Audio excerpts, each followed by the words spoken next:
Hang on. Oh, there we go. My mic was... Oh, it's my face not reacting to my mic. How dare. There we go. There we go. Fixed it all. Can't be one of my streams without some kind of scuff, right? Hello! I decided to make this the Friday stream because... Why not? I'm just going through all the ideas I've had for things I want to talk about on stream, but aren't really appropriate for the art stream. So, and this is one of them. It might just be because I've been following Digital Circus and more excited about it lately. But I always said... Oh, hang on. _talk_stuff sent a super chat. Am going to the theater a lot this year. Am going to see an amateur production of Jekyll and Hyde and Dear Evan Hansen, and going to the West End to see like Beetlejuice 6 and Hades Town, also Ara attacks. Okay, you hit me with that at the very end, of course. Ara mama. There we go. So, my NPC tax for the night, hopefully the one time, probably not gonna be, hey, Billy Donuts! Yeah, I always kind of said I kind of wish Digital Circus was more like Don't Hug Me, I'm Scared. You're gonna see why. Dan in the chat says, MatPat taught me how to think, which honestly might not be a good thing. Let's talk about old Matrick Patrick, though, huh? Let's talk about old Matrick Patrick. Get used to seeing him like this in a nice suit in front of microphones, because I swear to you, this man's gonna be a senator one day. I'm not even joking. I fully believe that. MatPat's a good guy. I always thought he was a good guy. He was very smart about YouTube. He would teach other people how to work YouTube, how to be successful on it. He's obviously a very nice person. Seems to love other creative people. He's part of the Content Creator Caucus, trying to lobby for better legislation and rights for content creators, since this is kind of still a new format. And old media is still trying to get its way, so... Yeah, he's kind of going into politics now, and I bet you anything, we will have, Senator Matthew Patrick one day. I bet you anything. But as we all know, sometimes with his theories, he would miss. We all have a MatPat theory that drives us crazy. It could be Sans' Ness, it could be a FNAF theory, it could be, I think they had a bad Hollow Knight one lately, but that wasn't him. But for me, it was always the Don't Hug Me, I'm Scared one, because he sort of polluted discussion of the series for a while with his theories, so... At Super Easy Walker sent a super chat. Sai is a dictator now, removing our right to vote, and going after a politician. That's right. I rescind your right to vote on topics when I just really want to do one. We might go back to spirit science next week, I'm not sure yet. But yeah, I just wanted to revisit Don't Hug Me, I'm Scared tonight and bitch about his theory. And I was just looking at the playlist for Don't Hug Me, I'm Scared. And the first one came out 14 years ago! Are you kidding me? There's no goddamn way it's that old, right? That's not possible. What is time? What is time? So, yeah. So I think I've done some copyright checks with some tools that claim to be accurate. I think we can watch the whole thing on stream and we'll be alright. Which, I hope there's some of you in the audience who have never seen this before, because I would so love to be the one to introduce you to it.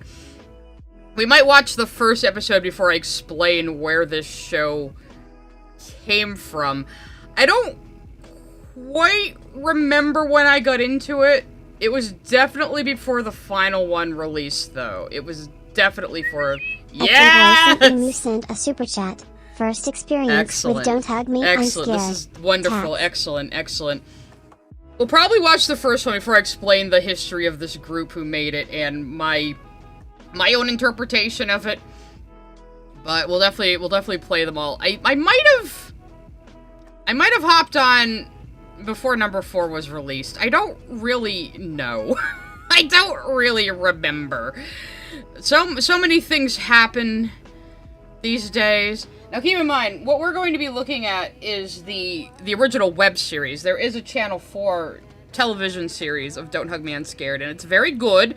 Can't watch that on stream. ActionFan19 sent a super chat. Watch episode 2 of DHMIS. It's literally all about time. It is in fact about time. It is in fact all about time. But yeah, so the channel, I do like the Channel 4 show. I do think the Channel 4 show is the superior one, but I still really love the web series. With the show, they had more time to, like, actually build an overarching narrative. The problem with MatPat's theories is this doesn't have an overarching narrative. They didn't even know they were gonna make more before the first one. You know, this was released, you can see, over a period of years, and they did do a lot of crowdfunding. So, yes, there may be a second season. You can go to, DHIMS.tv, and, you can watch the episodes right on their website. You pay like $12 a year or something to watch. I'm not logged in, so they're locked right now. But you pay like $12 or something, and you can watch all the television episodes, which again, I do think is the superior show. But, and again, we can't watch them on stream, probably. But yeah, so we're gonna watch the first episode. We'll see what the people who have never seen this before think about it. And I'll tell you what I think about it, and where it came from, and then we'll watch the rest, and then we'll watch MatPat's theory. So I'm gonna put the supers on pause for now, and we're gonna watch the very first episode of, Don't Hug Me, I'm Scared. The website is, DHMIS.tv, so that's pretty easy to remember. Alright, here we go. See what we all think about this. Let me put my... reset it. Let me put my music away. We all don't get confused.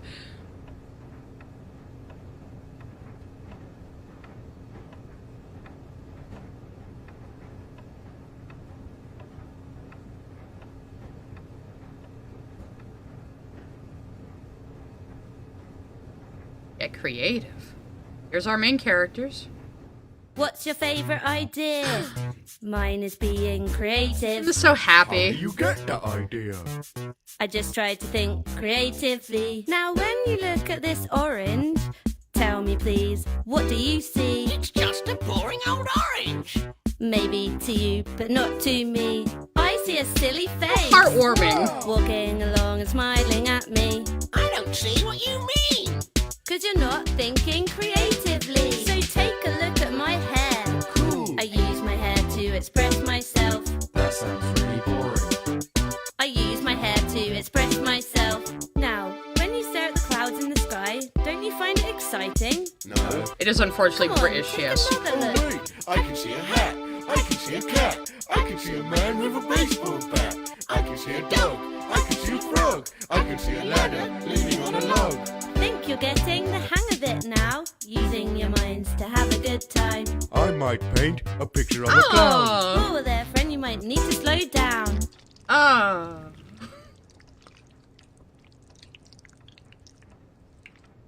Here's another good tip Yeah? of how to be a creative whiz kid. Go and collect some leaves and sticks and arrange them into your favorite colour.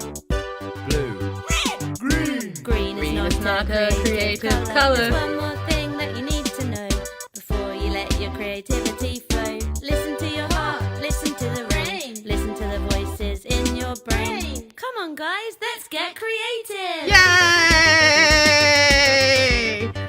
Get creative. Get creative, everyone!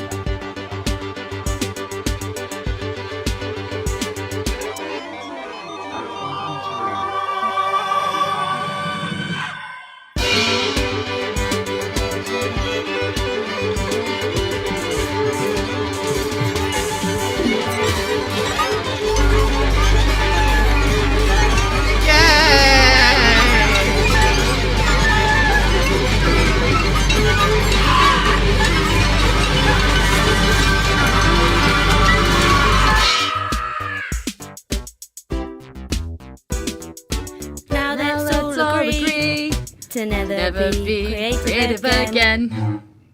Ah, wasn't that lovely? Wasn't that lovely, you guys? Wasn't that just the loveliest thing you've ever seen? And we have this little bit at the end. And that's the two people behind this. That's who you have to blame. But what is This Is It? Huh? What is This Is It? So this is it. is a studio, kind of, well, more of a collective that was founded by a bunch of people who went to art school together. And they made a lot of experimental films that usually did involve costumes and oversized props and things like that.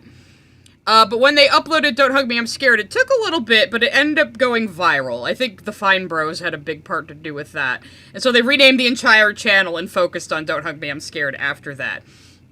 So, what I think Don't Hug Me... Let me put on some music again. Hang on, let's go back to Matrick Patrick so it doesn't, like, frickin' fuck up the timestamps on me again. Okay, so what I think Don't Hug Me, I'm Scared is supposed to be about. It's abstract, it's more about vibes than a story. I think it is meant to invoke the feeling of being a small child, watching children's programming and being scared of it, and not understanding what it's trying to teach you, and getting the wrong ideas from it. And obviously to do that to an adult, it has to be abstract and confusing, but I think it really is meant to invoke that feeling of being a little kid and being afraid of people in big mascot costumes and being afraid of puppets and the shows that are made for small children accidentally scaring them. Or the messages as being too dumbed down that they are confusing and lead kids to the wrong conclusions. You know, that is what I think the show is about. It's not, it doesn't have a story, you know. I don't like things that are weird for the sake of being weird, but to me this is still structured weird. You know, this still has a theme, it still has a purpose, it still has its own sort of symbolism and logic to it. It just isn't telling you a story, it's telling you an idea more than anything. So, yeah, there isn't some hidden lore to piece together in the background here. It's not that kind of show, and MatPat is going to treat it like it is that kind of show. Now, the Channel 4 series does have a bit of an overarching story. That one you can say that about. But yeah, so to me that's always what it's been about, just how children's shows sometimes accidentally scare children, give them the wrong ideas about the world, you know? Because you must have at some point when you were a little kid been watching something for kids that just fucking terrified you, you know? Like, seriously. At Balonic111 sent a super chat. Don't hug me, I fart. Well, stop it. Emoji. At ActionFan19 sent a super chat. Fun fact, these guys made an episode of Amazing World of Gumball. It's called The Puppets. Oh yeah, I knew that. It was At like... Minebot45 sent a super chat. I really hope this thing got 1 Harrylian views from unsuspecting 7-year-olds. Well, are you kidding me? When I was a little kid, I would have also been into the... If I saw this when I was like 11, I would totally fucking be into it. I would. Kids like creepy things. They do. You know? So we're just gonna watch the rest of the episodes and maybe have a little bit of a talk about them after each one, and then we'll watch MatPat's theories, because there's only actually 2 theories that relate to the web series, which again is the only one we're talking about tonight. We're not talking about the Channel 4 show. As much as I love it, we're not talking about that today. So maybe someday, if I can get away with showing little bits of it on screen like I do with other things, but... So far the copyright bots haven't attacked me, so I think we're in the clear, guys. So we should watch this. Replica Rabbit saying, when I went to Disney, I was scared of everything. Yeah, when I was a little kid, I was scared of people in big mascot costumes. I don't know, they overwhelmed me, they frightened me, you know, when I was like 5. So I really do think it invokes that kind of feeling. You watched Space Ghost Coast to Coast when you were a kid? That was a stoner show if there ever was one. Anyways, we're gonna watch Time, which is one of the most popular ones and one of the best ones in my estimations. They did start doing a Kickstarter and stuff after this. Let me actually, before we go on with the series, let me find the Kickstarter video they made. The hell is this you just released, Glitch? Glitch? I was just talking about TADC and how I wish it was more like Don't Hug Me, I'm Scared. Let me find the video they did for their Kickstarter. Cause it's, yeah, here we go. So, this is how they advertised that they needed money to make more episodes.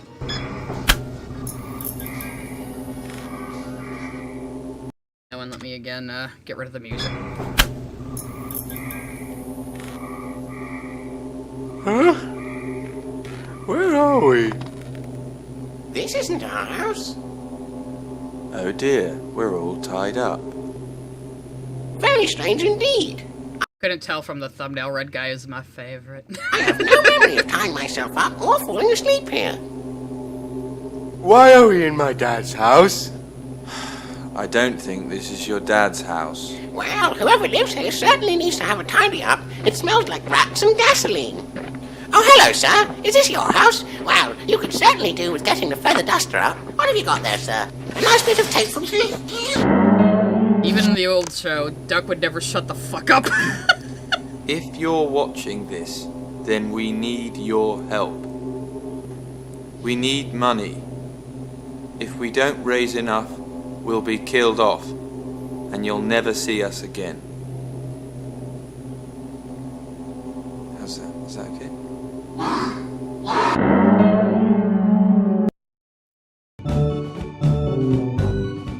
So yeah, that's how they told us they needed a Kickstarter. So yeah, this is how they decided to advertise their Kickstarter. So, you know, I appreciate that. No, I'm sorry, you're wrong. Red is the best guy. Red is the best guy out of all the three guys. Okay.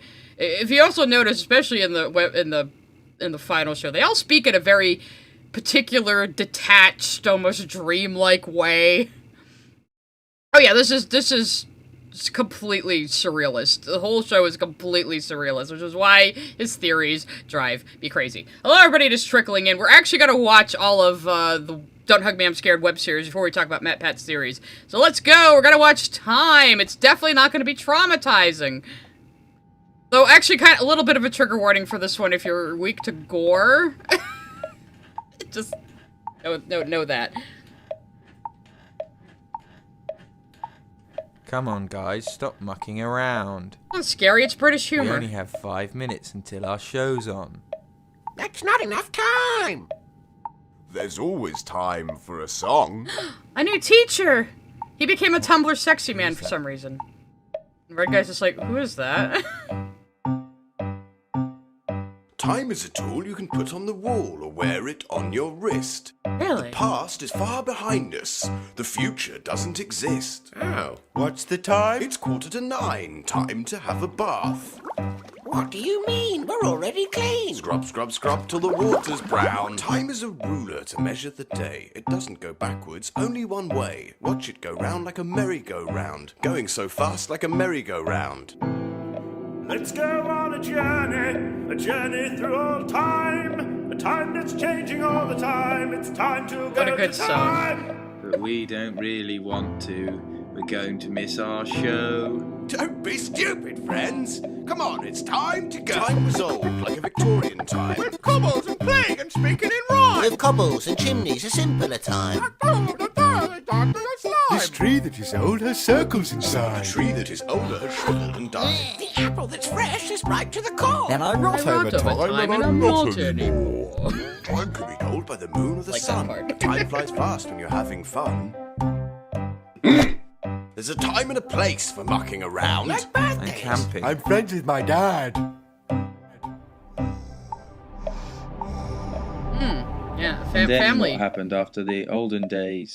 Time went new and got old like history. Stuff from the past went into a mystery. An old man But died. look, a computer. Everything's cool. It's the future. The time is now. The future anew. And look at all the wonderful things you can do with gadgets and gizmos and email addresses. My dad is a computer. Look at the time. It's 7:45. There's fish on my plate. It's 8:20. There's fish on my tray. It's 11:12. There's fish in the bath. It's 9:30. There's fish everywhere.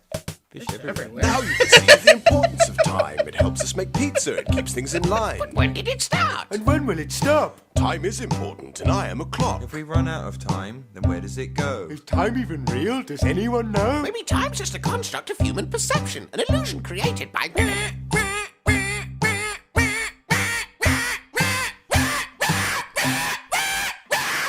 Sunrise, sunset, night and day. The changing seasons, the smell of hay. Look at your hair grow, isn't it strange? How time makes your appearance change. This is the gore part if you want to close your eyes.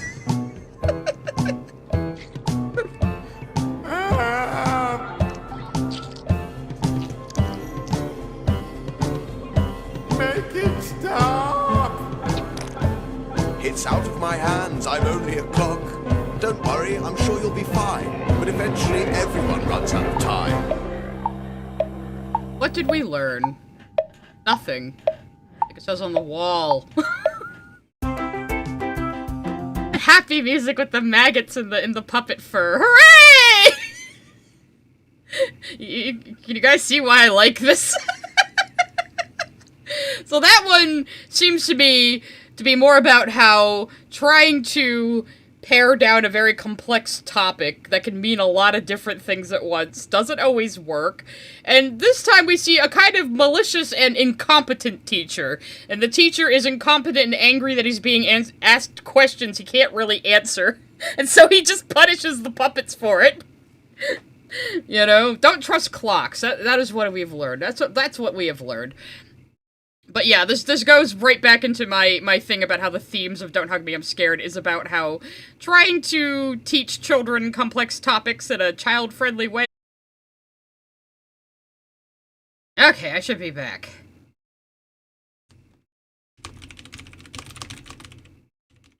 OBS just decided to fucking die on me, apparently. I don't know what its problem has been lately. This has been... I thought I fixed it. It's been like a software side problem. Damn it!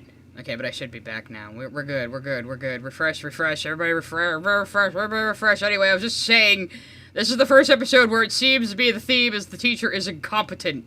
And that's one thing we don't think of when people are making children's shows, or people who become teachers. They can be very incompetent. They're also just, yeah, OBS I think had a panic attack from that Time episode and crashed on us. So, 2 weeks ago. Guess it's time to watch every episode again. I don't know why you decided it was that. No, damn it, it's going down again. No. You better bounce back, you son of a bitch. There it goes, okay. So, Don't Hug Me, I'm Scared 3 is probably, it might actually be my favorite. Oh, hello, Twitch person. Super chats are something you can only do on, YouTube. You can throw tomatoes where you are over on, Twitch, so you guys get that for you. So, anyway. OBS, behave. Okay, here we go. We're gonna watch episode 3, which, I think is probably my favorite. At least it's my favorite song of them all. So, here we go. We're gonna watch episode 3 now. They're still missing. Last seen on June 19th, but it's always June 19th.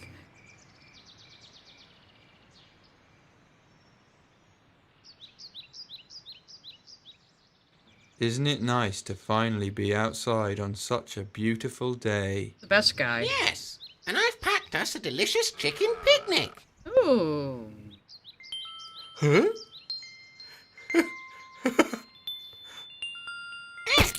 Pesky bee. Bee. Pesky bee. He seems upset about something. I wonder what will happen. He just doesn't give a shit. It makes you sad, doesn't it? Huh? That there's so much hatred in the world. I hope you don't mind if I ask you a question. A little baby pigeon. They never name Have you ever animals correctly. wondered why we're here? What's it all about? You've no idea. Oh, And he seems everywhere nice. you look, all you see is hatred and darkness, death and fear. But you know it doesn't have to be that I hate you and you hate me. 'Cause even though we're different, it doesn't make a difference, and we can live in harmony. Maybe this one will be normal. No, you don't know who I am, but maybe I could hold your hand, and together we could understand about love. Huh? The little baby pigeon. I feel tingly. Yes, that's love, my friend, and it's time for you to learn all about it.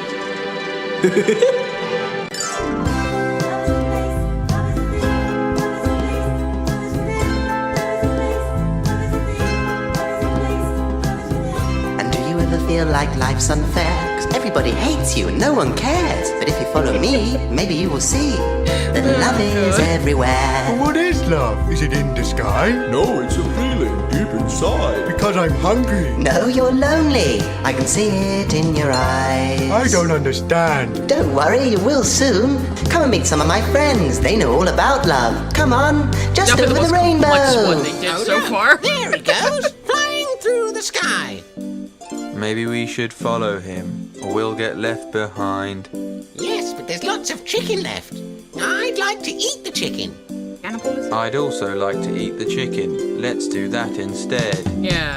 So here we are with all my friends, and they love you, all of them. Yes, we do. It is true. We love you. You love us too. I love you too, furry boy. Harder. Now we've eaten the chicken, I don't know what to do. Maybe we should look for our friend. Isn't that what friends do? And we have finished the chicken picnic.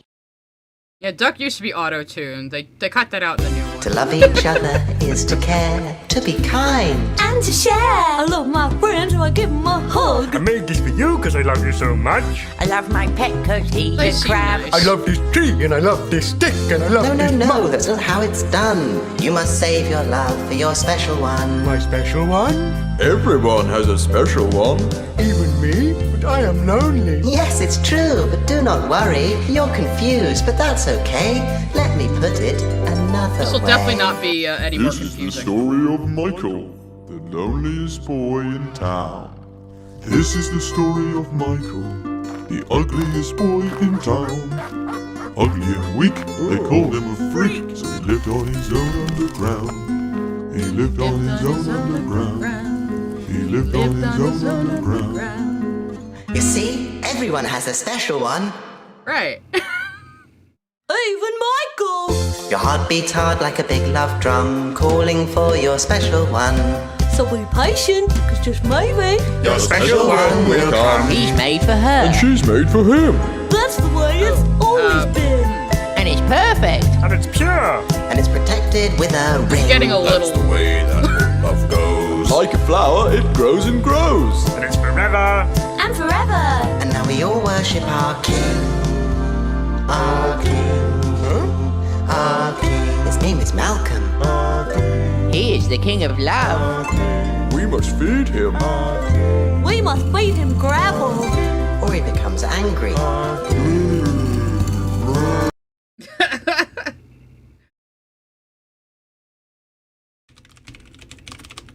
I seem to kill my connection again.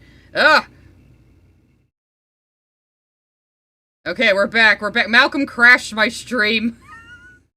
And this is your chance to start anew. Oh, I want to get the last part in at least. I wish this connections bullshit would stop.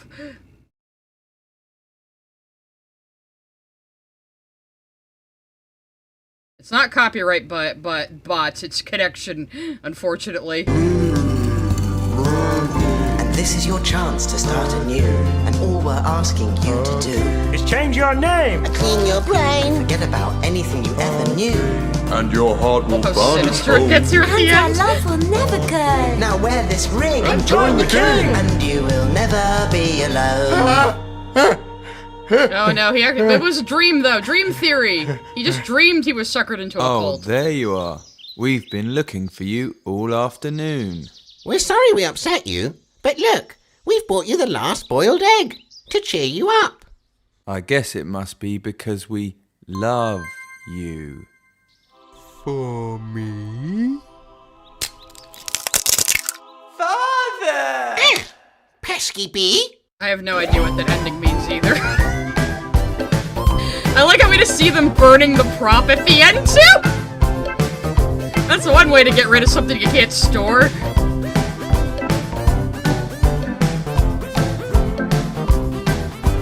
It's just some old Englishman burning it. Some field with some sheep, probably. So yeah, that was episode 3, Love. What did we think of that one, guys? Again, that might be my favorite one, to be honest. That might be my favorite one. It starts out with a lovely song about love, and then he's being inducted into a cult. A little bit of a Wicker Man reference, but they didn't put Yellow Guy inside. So, probably not that. So, I think that is also probably the most straightforward one as far as the messaging of how, like, stuff for kids can sometimes have an agenda, and people can sometimes be biased in what they're teaching you, because it goes right from, you know, you can love everybody to know you're not doing it right, you have to save your love for your special one, which can only be a man and a woman together with a ring, you know, it draws you in with a general message, and then just starts getting smaller and smaller and smaller, and suddenly you're shoveling gravel into Malcolm's mouth and worshipping the king of love. So, I think that one also goes for, like, how you take a kid to church and don't explain to them anything that's going on. It's very Catholic-coded. My parents were both collapsed Catholics who both defected before I was even born. But my grandparents did try to take us to church a couple of times, and I do remember that feeling of being a little kid, being taken to a Catholic church, not being explained the rituals or the beliefs or anything that's going on, and just having to parse it myself with my little child brain. Yeah, so that one... that's what I take from that one. Just the whole, again, confusing kids with complex messages and traditions that people follow just because they've been told that's what they're supposed to do, and you don't really know what's going on. I do also really like... Well, you know, I really like the 4 and 5 as well, but 3 might be my favorite. But Collapsed Catholics would be a baller band name. Have to be a metal band, wouldn't it? So we're going to see even more complex sets. Yeah, we're watching the web series Jaded, because we can't watch the Channel 4 series on stream rather, but we can watch this, and then we're going to get into MatPat's theories. So I just want you guys to all have a good grasp on this show before we get into what MatPat says about it. At SoreHeart520 sent a super chat. Sigh, I'm scared. I shouldn't hug you then, probably. You grew up Catholic, so you know. You know what? I only have a tiny taste of stories from my parents' experiences as kids. Okay, so here we go. Number 4. They're in the living room this time. A new set. I guess it's my turn to choose a card. Let's see. What is the biggest thing in the world? That's a tricky one. A mountains? A sky? A windmill? No! Oh, he goes lower after sky. If only there was a way to learn more about the world. That's obviously a lead-in for a teacher.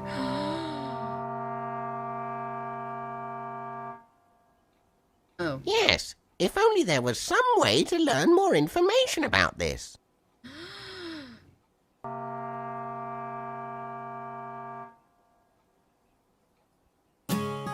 Wow, look! I'm a computer. I'm a computery guy. Everything made out of buttons and wires. I'd like to show you. Inside my digital life, inside my mind, there is a digital mind. Oh, maybe you could help us answer this question. What is the biggest thing? I'm very clevery guy. Wow. Count to a 50 in the blink of my eye. 50, and print wow. a picture, and then I tell you the time. Help you to find something you're wanting to find. No, it's easy to be a clever, smart boy like me if you just do it all digitally. Are you a big boy? Wow, I'd like to be as smart as a computer. Actually, we already have a computer. Great news! Now, before we begin our journey, I just need to get some information from you. What's your name? Where do you live? What do you like to eat? I live in my house. Spaghetti! Well, my name is... Great news! Now just a few never more learned their questions names. and we'll be on our way. Wait a second. What's your favourite colour? Stop Do you talking. like cows or goat's milk? Be Do you quiet. have brown hair? What is your blood type? Are you allergic Shut to up! Don't touch me! What? This is what happens when you mess with clankers, yeah. This is what being downloaded feels like. Welcome to my digital home. Everything made out of numbers and code. Wow, we're all computery. Oh yeah, wow, because of the computer. I don't get it. How can it be? If I'm sitting at home, but I'm inside the screen. But you're not you. You're your digital you. Virtually real, but controlled by real you. Like how that If was he's a not puppet quite too. real, then I'm not real too. And you're not real you. Is inside your real you. Oh wow, how amazing and interesting too. But in this digital world, what can we do? This could have been Digital Circus, What yeah. can we do? Hey, good question. Well, it's up to you. In the digital world, there's over 3 things to do. Wow, look, a pie chart. Digital style. Do a digital dancing. Hey, this is fun. Wow, look, a bar graph. Digital style. Do a digital Digital dancing. dancing. Hey, this is fun. Wow, look, a line graph. Digital style. Do a digital dancing. Can't tell me Digital Circus wasn't influenced a little bit by this. Dancing. Hey, this is fun. Wow, look, nothing. Dancing. Hey, this is fun. Nothing. Digital style. I mean, they're both playing on early 2000s computing, but Dancing. Hey, this is fun. Dancing. Hey, this is fun.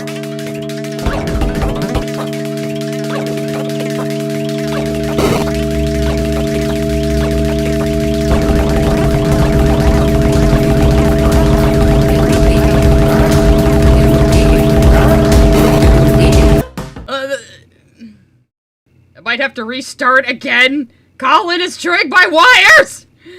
Too much digital style, you're right. There was just too much digital style there. I don't know if it's my firewall doing this shit or what. Here we go. I'm back now. I'm back. I gotta watch that last bit again. I am a stupid one. I am going to paint a picture of a clown. My dad has a computer. You are not invited to the party. Wait, what? That's definitely my favorite ending of all of them, actually. Yeah. Am I muted? I'm not muted. Refresh! Oh no, it's going back down again. I don't know if Phil Collins is cursing me again, guys. I'm back on my end. Am I back on your end? We just saw Red Guy's head explode. Yeah, so... we digital danced too close to the sun. I'm sorry if this keeps fucking happening. I really don't know what's causing it now. So, yeah, so... that was, yeah.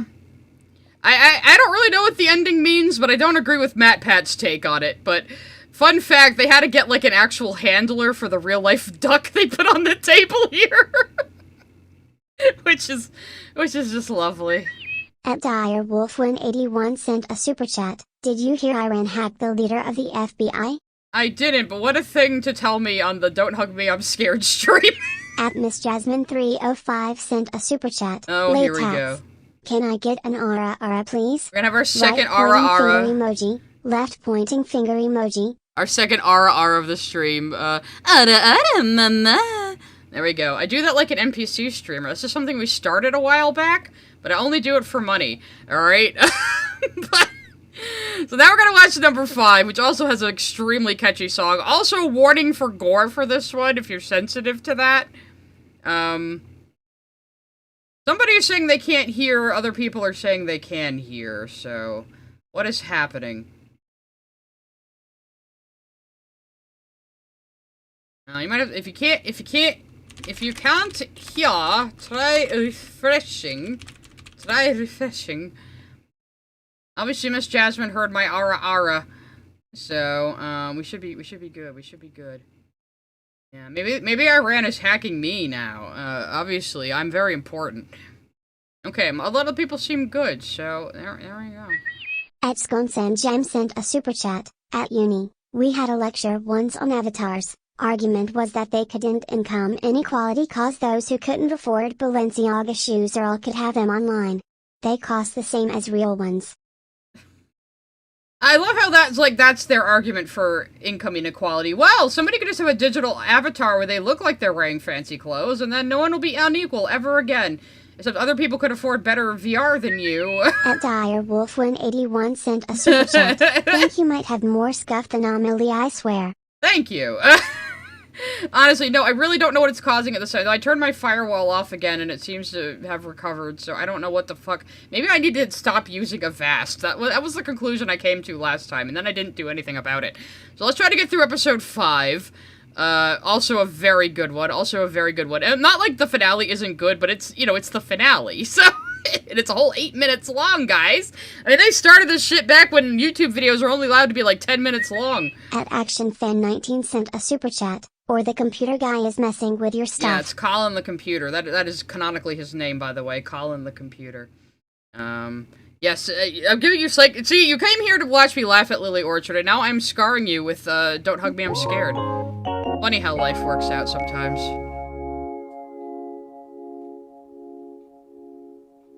After his head exploded, Red Guy's missing.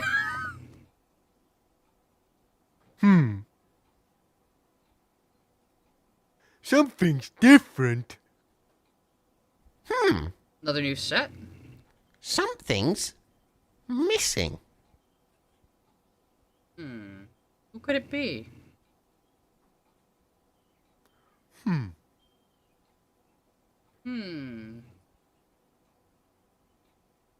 Is it this guy? Fish and chips. Maybe. Steak and beef. Chicken and chow. Grapes and eggs. Steak. Eggs. Are you hungry? You look to be a bit hungry. No. Do do do do. Lots of people get hungry. That's your body. Hungry comes from your body. Get off me. But your body, it must have to be healthy. What's that? A tasty snack. You don't want to go and eat a snack like that. Greedy to eat all that, you'll end up with your teeth all grey. Oh, okay. Do do do do. Do do do do do it healthy. Do a healthy, everyone. Talking. Here's your new Red Guy. What? Let's get healthy now. Well, that's awkward.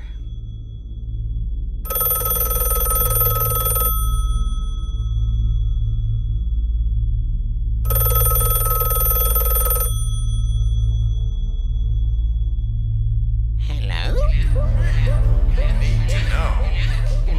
What's right from wrong? Uh-oh. You see, the body is like a special house with blood. Miss Jasmine, wait till later. Organs in the different rooms. Organs. Look, there's Mr. Bladder in the basement. What? Now, food comes in through the chimney, mouth, and goes from room to room, greeting the different organs. Hello. Now, the good healthy food is very nice and polite to the organs, Aw. and so is invited to stay for a party. Yay! But the bad, not healthy foods are very rude and must leave through the cat flap. Rude. That doesn't make sense. Do do do do. It's like, shut up! Be healthy. I'll warn you when the gore's coming, guys. It's gotta be after this next phone call, actually, so close your eyes if you're sensitive. Warning for gore. Hello? What's that? A Oh, wait, not tasty yet. snack. You don't want to go and eat a snack like It's a that. sandwich. Greedy to eat all that. I bet. You'll end I haven't up with watched it your a while gums either. all grey. Is there an eyeball in there? But something's wrong. Exactly. How do we know which ones are the healthy foods to eat? Well, that's Domino's easy. is healthy, obviously, in the food group. groups can easily be sorted using the simple health shape. Simple. Choosing normal, plain-looking foods. Got cigarettes such and as milk off to bread, the side, too. cream, white sauce, and aspic keep the body ticking over just nicely. Isn't that right? I need to go. Oh, wait, what's this? Fancy show-offy foods like cooked meats, fruit salad, soil foods, and yolk. Ugh. These foods will clog up the body with unnecessary detail. Oh no! Look, it's all broken and on the floor. Everything tastes great. But maybe we should wait. The fridge talks too. Put it on the plate. Or it could be too late. I think the gore part's coming up now, so close your eyes, kids. I lied before. This is the gory part.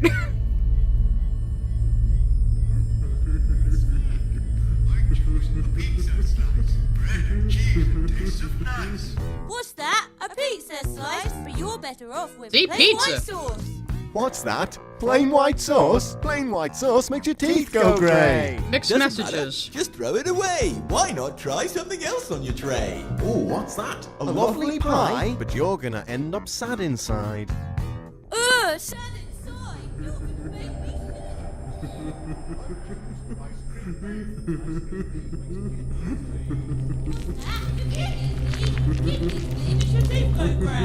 If everyone has the teeth go grey, just eat yeast and it'll go away.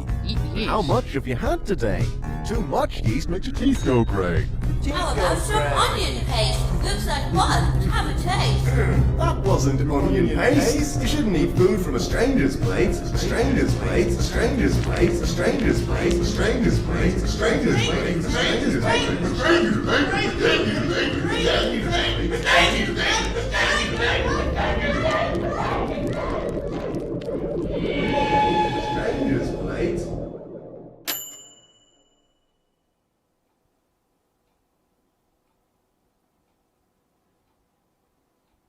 It is a bit like getting health info from TikTok, you're right, yeah.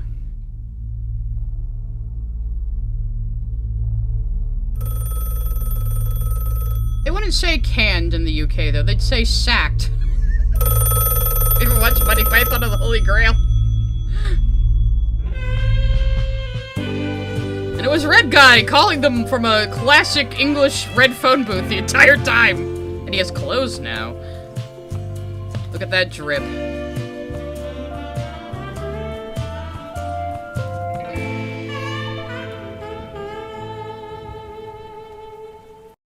All the Kickstarter backers and Roy. Anyway, so yeah, that one... Obviously, again, the themes of confusing, contradictory messages by incompetent teachers confusing kids. Maybe sometimes they have an agenda that they're pushing, so they're not quite telling you the truth. Especially like when the red meat was like, oh look, it's all broken and on the floor now. Isn't that bad? You know, it's like when people tell you like monsters under your bed are gonna get you if you don't behave, or the Krampus is gonna get you, you know, things like that. AdvocateSimpered3481 sent a super chat. I remember being too scared to watch this as a kid. I mean, it isn't a kid's show, for one thing, but like I said, if I was 11 when this came out, I'd be fucking all over it, man. I was a strange child, and I'm a strange adult, so... @TheMaster Clockwork sent a super chat. Sigh, I am not high enough for any of this shit. I haven't even been zooted this stream for once, so... But my connection is zooted, apparently! Okay, there it goes. It's coming back again. Oh, God, I really, honest to God, don't know what the fuck is causing this. Alright. So then the final episode where they broke out all the fucking stops. So let's just enjoy this one, and then we'll be talking about Mr. Matrick Patrick. Who I still say is gonna be a senator one day. Another new set. That's where your Kickstarter money went. So now it's just Yellow Guy.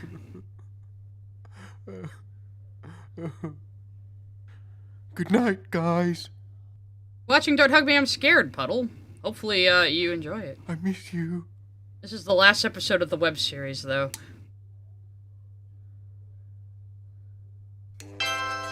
Oh, somebody's sleepy.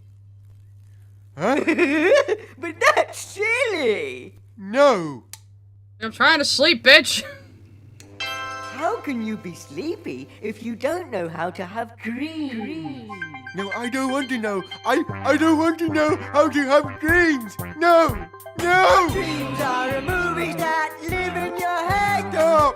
Every night when you sleep in your bed. You can have a dream about riding a horse. No. Or you can have a dream about drowning in oil. No. Oh, that doesn't... No more songs. And my connection is drowning in oil as well, so we're gonna give it a couple of seconds to recover. But yeah, poor Yellow Guy. It's just him. He's sick of this nonsense. Even he's sick of the teachers, and he was usually going along with this shit. Come on, connection. Come on, cooperate. Please stop fucking up. Thank you. Alright. I don't know, something about turning my firewall on and off seems to do it, but... Yeah, I do distinctly recall that I had been into the show before this one came out, and I was very impressed with the switch to 2D animation all of a sudden. Yeah, like, my fucking buffering is being part of the show right now. Oh, no, now it's doing it again. God fucking damn it. I want to restart OBS again. Not really, but it did help last time. So obnoxious. We haven't even gotten to MatPat yet.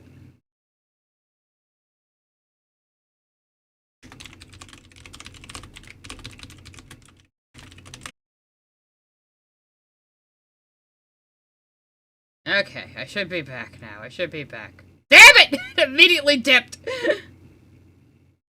Why? ¿Por qué? ¿Por qué? No es bueno! So upset I'm speaking Spanish. Okay, now it's popping back up. Okay. Might just have to deal with this. Maybe I'll have to switch YouTube servers. Yeah, okay, I'm gonna try that next. We're gonna try to switch YouTube servers. I'll be right back. Okay, I've tried switching YouTube servers, and it's still happening. God damn it. Alright, it seems to be a little better this time, though. Honestly, sorry guys, I have no idea what the fuck has been causing this lately. I thought I fixed it last time.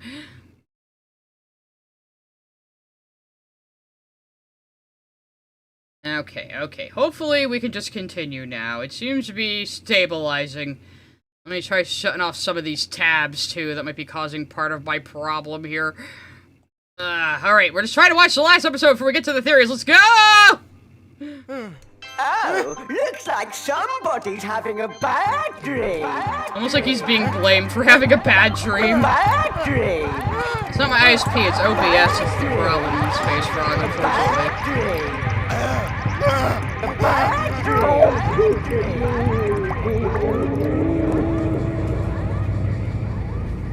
This is the most interesting part of this episode. Wait, try refreshing. Can you file these files, please?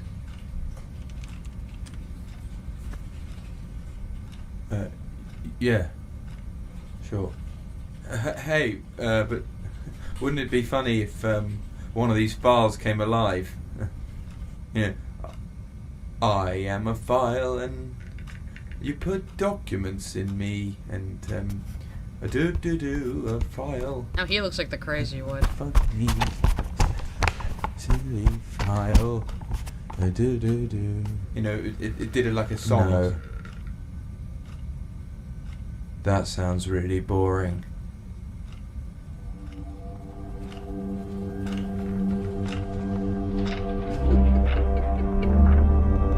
Weird drab world of red guys now. Seemed like he was the main character of the web series, and then in the Channel 4 show, yellow guy was more of the main character.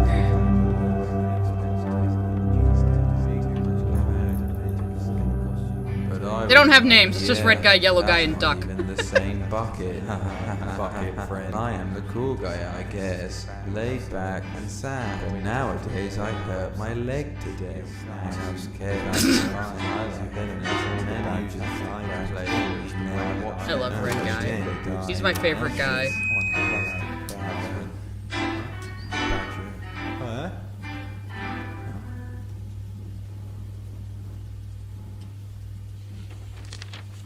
But that's rude.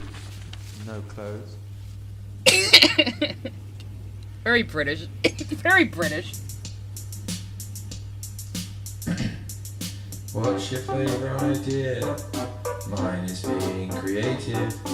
How do you get the idea? I just try to think creatively.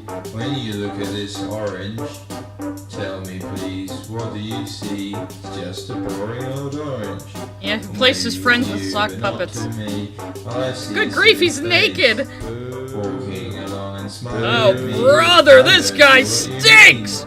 Cause you're not thinking I don't like it. Really not good. Use my hair to express it's not very good at all. Not It's not very good at all. Fucking British, man.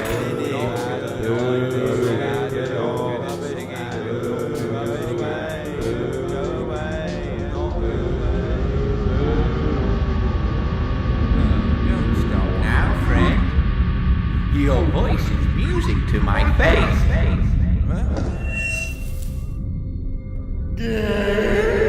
Like, ah, you missed this horrific world you were in after all, right? It's funny, he's deadpan in the Channel 4 show, but every once in a while he just, like, screams something. It's great.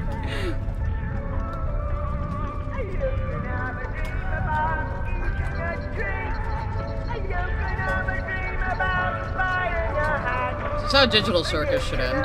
Dream about losing your friends. You can have a dream about burning your friends. Time is a tool you can put on the wall or wear it on your wrist. The past is far behind us. The future doesn't exist. Time went new and got old like history. Stuff from the past went into a mystery. You made me die. I'm a computery guy. Everything made out of buttons and wires. I'd like to show you. If I were here, what's it all about? You've no idea, and everywhere you look, It's getting faster. Ice cream beef. Ice cream beef. Cream beef makes your teeth go gray. Doesn't matter, just throw it away. Why not try some? This on my tray? What? Where am I? Oh, and an unseen teacher now. Planets live inside the moon, yeah.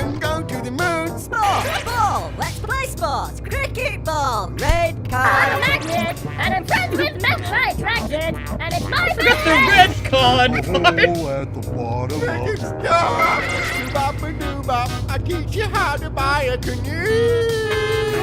I am a file and you put documents in me. But red is for not go. You can be crushed by a bus. I know about jail! Stinky Mouse! Music is your favorite thing.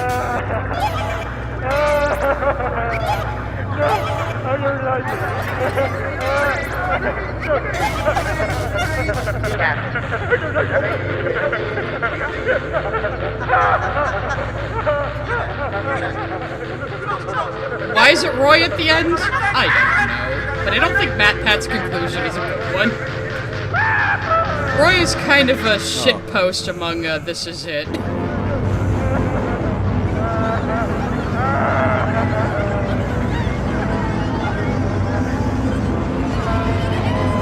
Oh no, all the puppetry, the sets, the costume design, I love everything about that in this. I love it so much.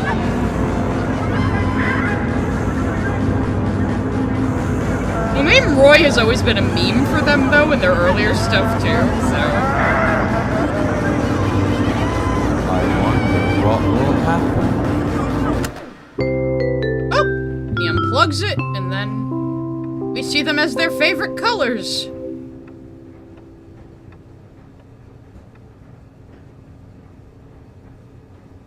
Finally, it's June 20th. No, I don't know what that means. What's your favorite idea? That was the end of the web series.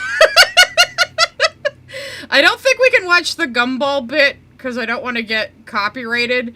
But, I want to see if there's, like, the one clip. If you like Red Guy, I want to convince you to watch the Channel 4 show with the one clip.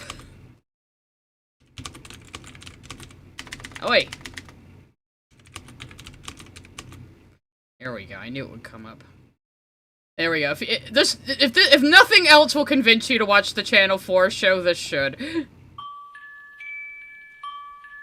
Well, this is the usual opening, but I just want to get to the last part.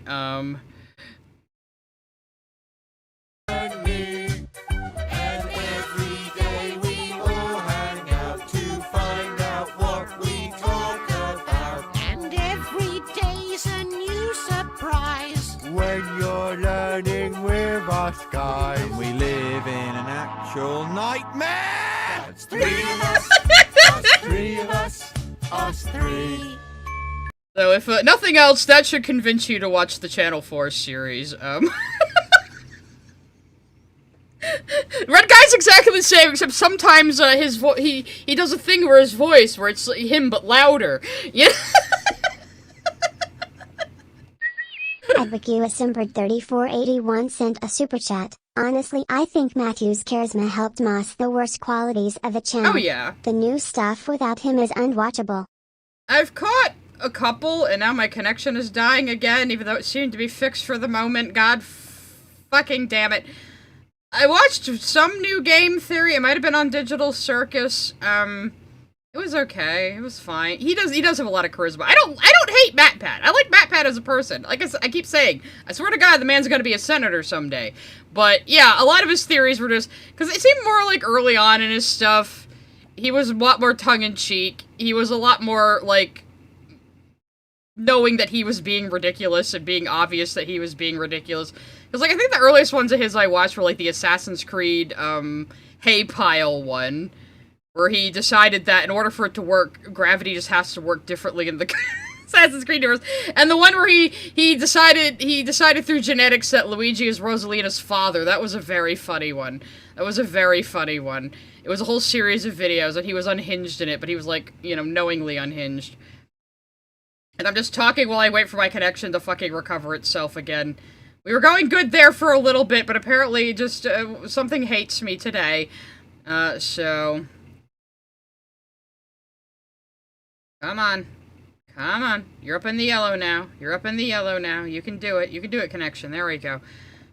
Alright, so we are going to go on to MatPat's theorizing about Don't Hug Me, I'm Scared. Which is going to be painful, because he tries to treat it like it has hidden lore, and there's an actual story underneath all the abstraction, even though, like I said, they didn't know they were going to make more after the first episode. It got popular quite a bit after it got uploaded. And then they ran the Kickstarters, and then released the episodes over the years. So these episodes are standalone, for the most part. There isn't an underlying story they're trying to tell us, as much as MatPat is going to insist that there is. Again, it is supposed to be abstract, it's supposed to be vibes, it's supposed to be themes, not story. You can do something that's just all theme, no story. That is possible. You have to be like this, or Terry Gilliam, or somebody smart like that, you know. I'm a very representative artist. I'm very, I guess utilitarian in my writing. I love abstract stuff. I can't write it very well, which I think is why I'm so enamored with it. At Nostalgic Nerd 9036 sent a super chat. Fun fact, MatPat never watched porn based. That is pretty base. I mean, he is a theater kid. He's very wholesome. But, so let's see what Matrick Patrick is going to say about everything I just subjected you guys to. What's your favorite idea? Mine is I do appreciate how he edited a puppet version of himself into this, though. being creative. Oh yeah? Well, mine is unraveling the mysteries of insane viral videos. Yes, but... it's not what you think it is, Matt. Hello, Internet! Welcome to Film Theory, the YouTube version of your uncle who thinks that everything is a conspiracy. Now see, there's a little bit of that self-awareness. Why, yes, Uncle Bob, I do think it's strange that you never see a baby pigeon, and I'm definitely interested to hear your theory about the government's involvement in that. Please tell me more. And it's that kind of mixture of insanity and analysis that brings us to today's topic, the independent internet darling, Don't Hug Me, I'm Scared. If you're unfamiliar with DHMIS, it's a series of short films shouldn't be with now. puppets that looks to be inspired by shows like Sesame Street. But hold on there, all you neglectful parents raising your kids off of YouTube videos. If any of you are looking it up right now to show your children, you're probably gonna want to let me finish this sentence first. Because each episode of Don't Hug Me, I'm Scared features a bit of a dark turn towards the end. Like arts and crafts with a real heart. Or a giant can eating a duck alive. Oh yeah, you're in that part of YouTube again. But even though Don't Hug Me, I'm Scared is genuinely one of the weirdest things I've watched on YouTube, I really like it. It's really well done, and you should absolutely... It is, and you're not gonna understand a single thing about it. I forgot to mention earlier, too, as much as I do the bit online of Americans hating British people, I actually did grow up with a lot of British humor and stuff. Mostly Monty Python and Absolutely Fabulous. other things among that. But if you can't tell from my sense of humor, I did grow up with a lot of British media. Absolutely watch it. At its core, this series is all about YouTube. Roald Dahl Don't books, Hug Me, I'm too. Scared's creators, Becky Sloan and Joseph Helling, pretty much Geniuses. started this from scratch on the site. The first episode came out only 3 months after I uploaded my first ever episode of Game. Now, I haven't watched this in a while, so it's interesting to see this as like a bit of a time I capsule. like it because this show refuses to be categorized. It's got puppets, but it also has animation in a lot of different styles. And then, if you wait long enough, it also has some live action sequences. All of these different styles are one of the things that makes it Technically, puppets are also live action, but you know. really hard to interpret. These videos aren't interested in playing by anybody else's rules, and that makes it really exciting to watch. But last, and probably most importantly, is the amazing attention to detail these videos have. The number of callbacks and Easter eggs in every episode is astounding. Some of them you have to practically watch Or sometimes they're reusing props, Matt, but frame by frame to even see. And you know that's the kind of stuff that makes me, and obviously tons of other theorists out there, really excited. Oh, all these There are people, a it's their lot of fault. different ways to interpret Don't Hug Me. But today, for our first theory on this series, that's right, I said first, more on that later, we're gonna talk about what the whole thing he does have a second one on the web series. I think the rest of his videos are on the Channel 4 show, which again, maybe we'll talk about someday. If I could watch that one on stream, I would. I would love to watch that one with you guys. an overview of the main themes of the whole series. Granted, we're not the first people to try and do this. YouTube and Reddit were flooded with theories when the last episode Of course went up. they But were. I really tried to do my homework on this one, and I got an explanation for Don't Hug Me, I'm Scared that'll convince even the most skeptical of theorists. Be warned, comprehensive spoilers lie ahead, but then again, this entire thing is on YouTube, and it's just 6 episodes that are between 3 and 8 minutes each, so... Which is why we watched it on stream, because it's short. Just go watch it, like right now. Anyway, you all ready? We did. Fantastic. Let's get creative. If we're hoping to explain what's going on in Don't Hug Me, I'm Scared, we first need to establish what kind of world we're in. A lot of theories look at the bizarre events in this series as evidence of something sinister, such as the 3 main stuff. I mean, that's what everyone in the fandom calls the red guy, yellow guy, and duck. They do not have names. There's some teasing in the Channel 4 show about maybe giving them names, and then they just don't. And again, my connection is doing its doohickey, and I'm trying to fix it. MatPat is too powerful. He's too powerful for my connection.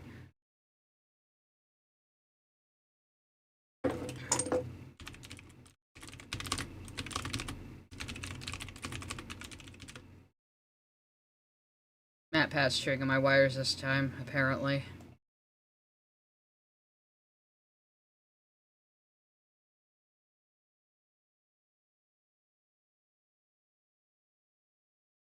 Oh, suddenly it popped back up. Suddenly we're golden. I am just gonna keep fiddling with my fucking firewall until it comes back, I guess. Rest in MatPat, you're right, you're right. No, I should be back now, I should be back now, I should be back.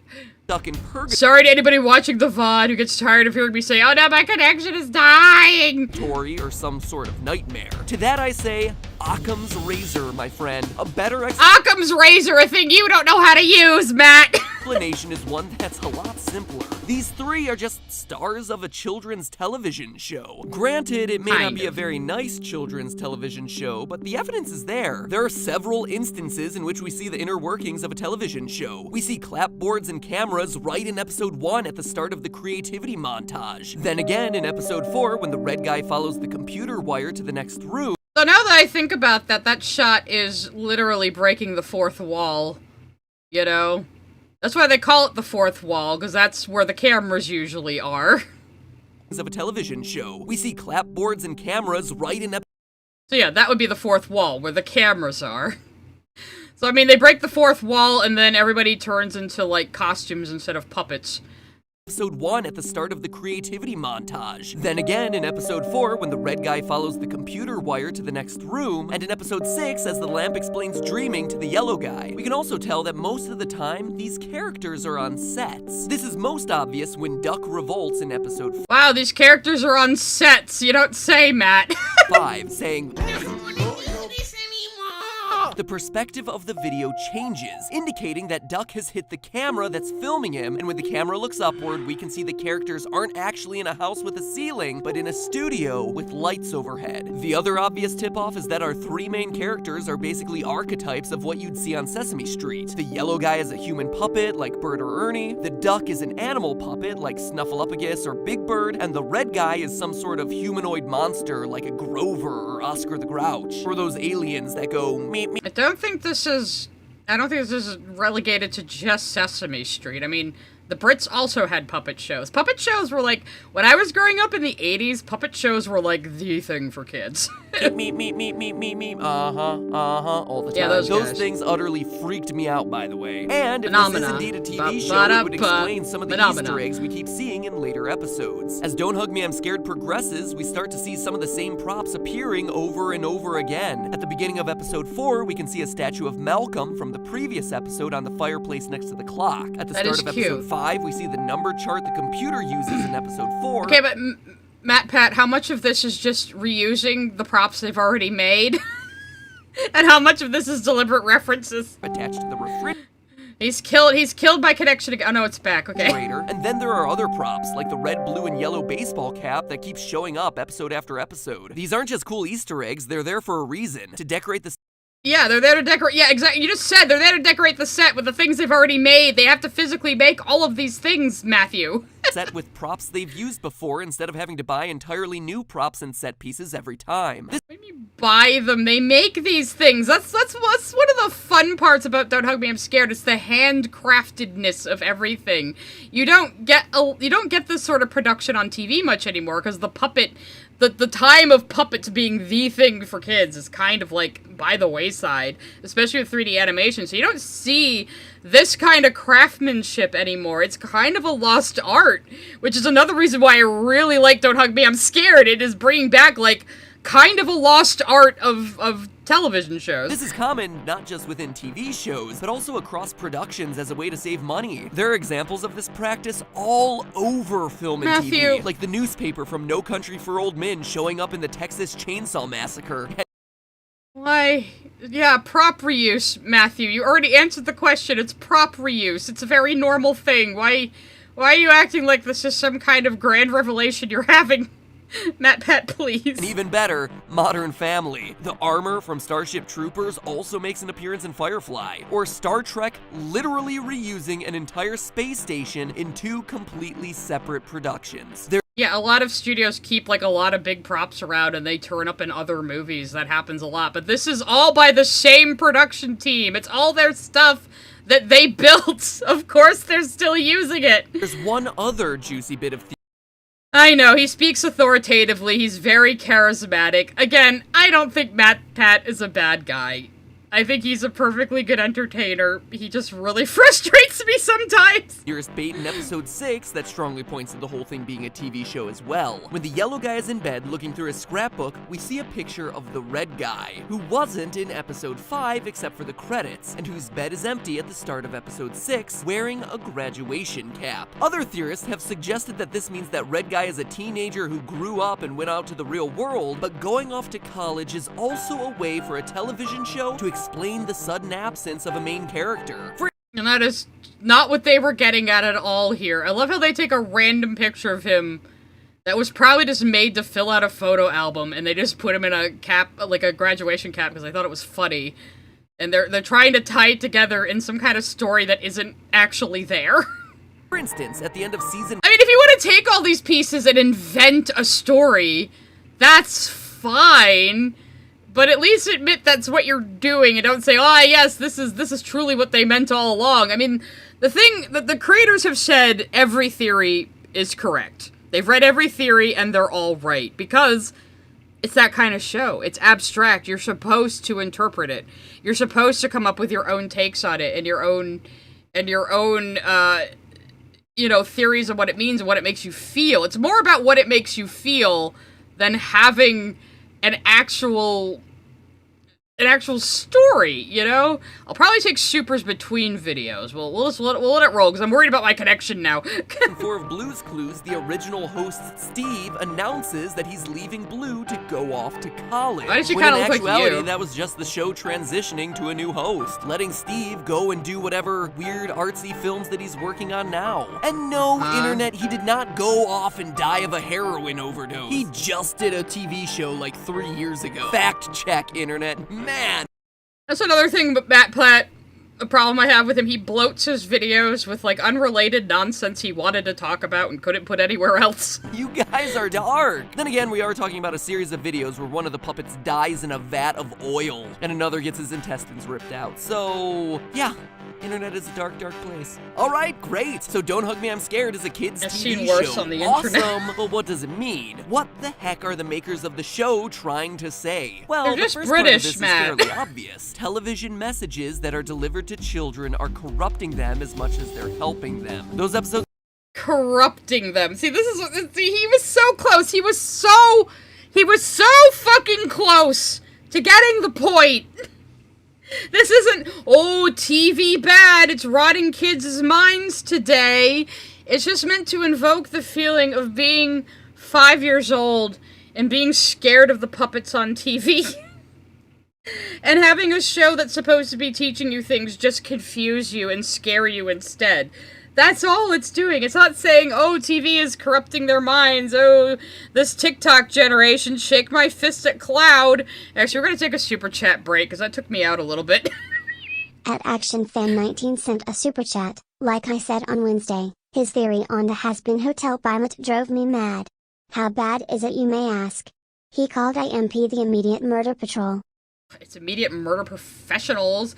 Yeah, apparently Nouveau Film Theory has a really bad has-been hotel theory. It's not MatPat, it's the new guy. Maybe we'll throw that. Well, it's not really a Vivzy Pop hate-dem thing, though, is it? Maybe we'll do that on a Friday. Who knows? At Caddy Watches sent a super chat. Late to the stream, I literally asked for tax limit.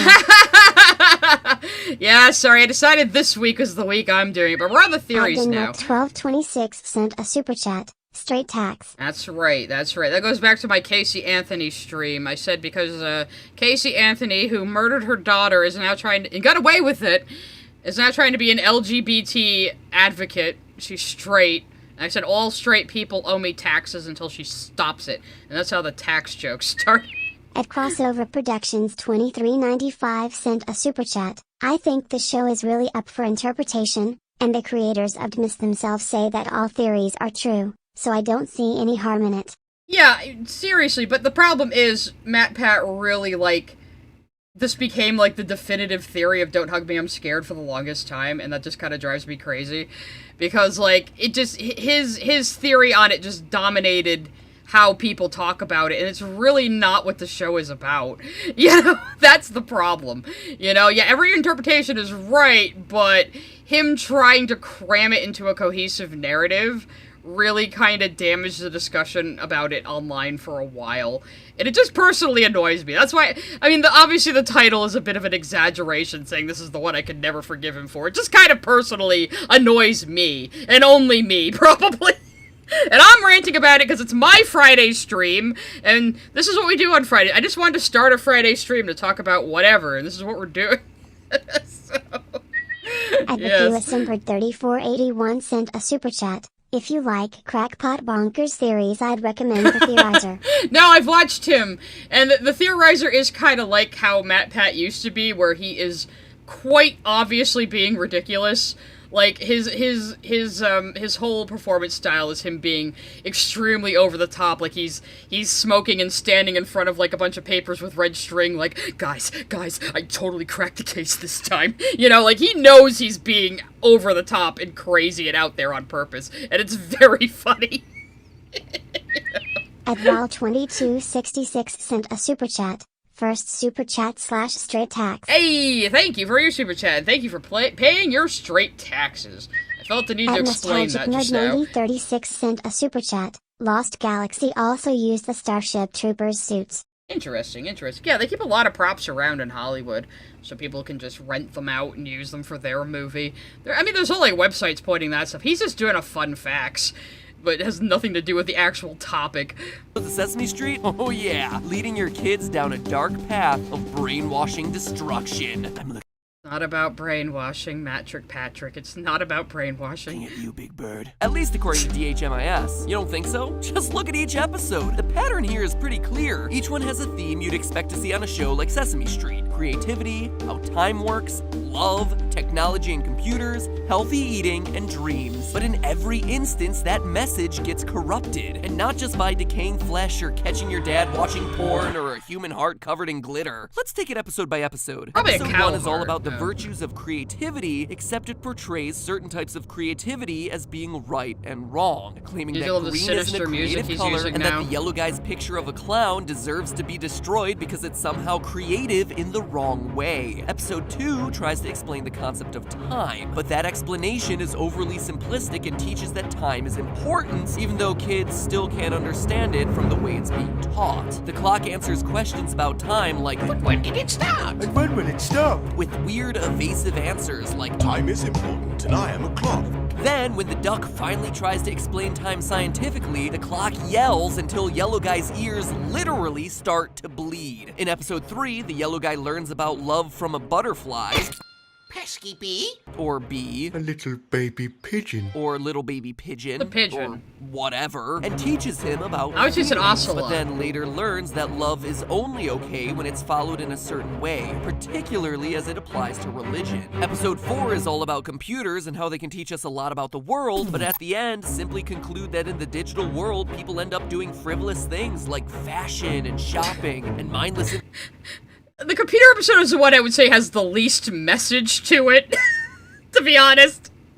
You know, he's trying to put like this big, oh, it's talking about internet brain rot for real. Entertainment. They're literally getting sucked into a computer and distracted with all these superficial things rather than the information they were looking for in the first place. Then in episode 5, the characters are supposed to learn about how to eat healthily, but the advice of the can and meat is confusing and contradictory. And this food pyramid is just terrifying. I do like it. Gel, corn, branches off of fancy foods, mushrooms are up there by themselves, you got cigarettes and milk for your cigarette and milk casserole over there, you got the can of duck. The food groups can easily be sorted using Lily the would hate simple this health one. shape. It's also about how certain name brand products are good for you. I love the stop motion animation in that part too. I didn't mention it while we were watching it. And others are bad. The underlying theme here is clear. The kids show these 3 characters are in throughout the entirety of Don't Hug Me, I'm Scared sets out to deliver lessons about the world, but either fails miserably or succeeds in intentionally brainwashing kids to a specific point of view. But yeah, this whole thing that, oh, it's about how kids get brainwashed by children's media. That's really not it. Again, I really think it's more how confusing this kind of media can be to a young mind and how you misconstrue things and accidentally get scared by things that are supposed to appeal to you. Why? Why are the creators of the show so cynical about kids programming? They're are they trying to British. say that there's some big They're British. They're cynical about everything, and no, they're not trying to say there's some big conspiracy about children's media, MatPat. You just needed a video to make. So cynical about kids programming? Are they trying to say that there's some big conspiracy behind kids' TV shows?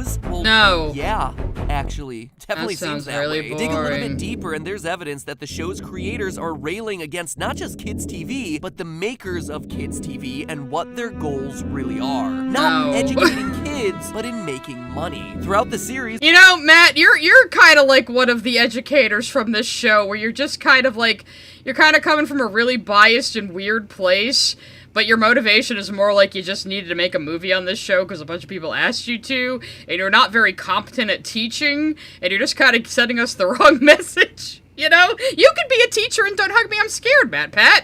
And again, I don't hate MatPat. I am looking forward to Senator MatPat. I believe in him, but I'm gonna make fun of this. we see visuals all about earning money, such as the very first thing you see in Don't Hug Me, a newspaper which reads, "Stocks flying high," along with a figure that seems to imply that the value of the British pound... Also see how Duck is there with a little crown on him? You know, it's like a grown-up thing Duck would read. You know, doesn't he want to make crypto coins on the next show?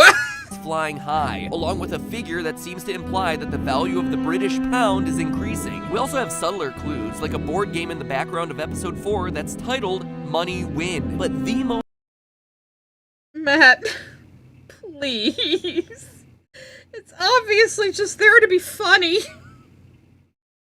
Why must you do this, Patrick? Why are you like this? The most important element of this is in a very small detail. Any fan of Don't Hug Me, I'm Scared knows that each of the episodes takes place on June 19th. But what you have to look closer to see is the year. You can actually figure it out from episode 1. That newspaper headline about stocks soaring in the UK is no accident, and it's not fiction. If you look at stock records for June 19th over the last 100 years, I forgot that he did this. Are you actually shitting my ass, MatPat? Oh, there's a newspaper that says stocks flying high with Duck next to it. Clearly, this must be a comment about what year this takes place in. Like, he did something similar to this in some other thing. Well, Salad Fingers, he kind of fucked things up like that too, but like... Well, it's like his very first FNAF theory, where he tried to map it all to a real-life slaying at a McDonald's. And it's like... I don't know what he's thinking sometimes, but MatPat, please. MatPat, fucking please. I forgot about this part. Oh my god. Look at stock records for June 19th over the last 100 years. There's one year in particular where stock markets were hitting record highs on that date in 1955. So I'll tell you right now, the mystery behind June 19th is that June 19th has always been this date that This Is It has used in their films. It's just an internal meme for This Is It Collective. It's just a meme. It doesn't really, other than being Father's Day, I don't think it really has a meaning. 1955, stock markets all over the world, including the US and UK, broke practically every record imaginable. So everywhere in the world had high stock price. So what?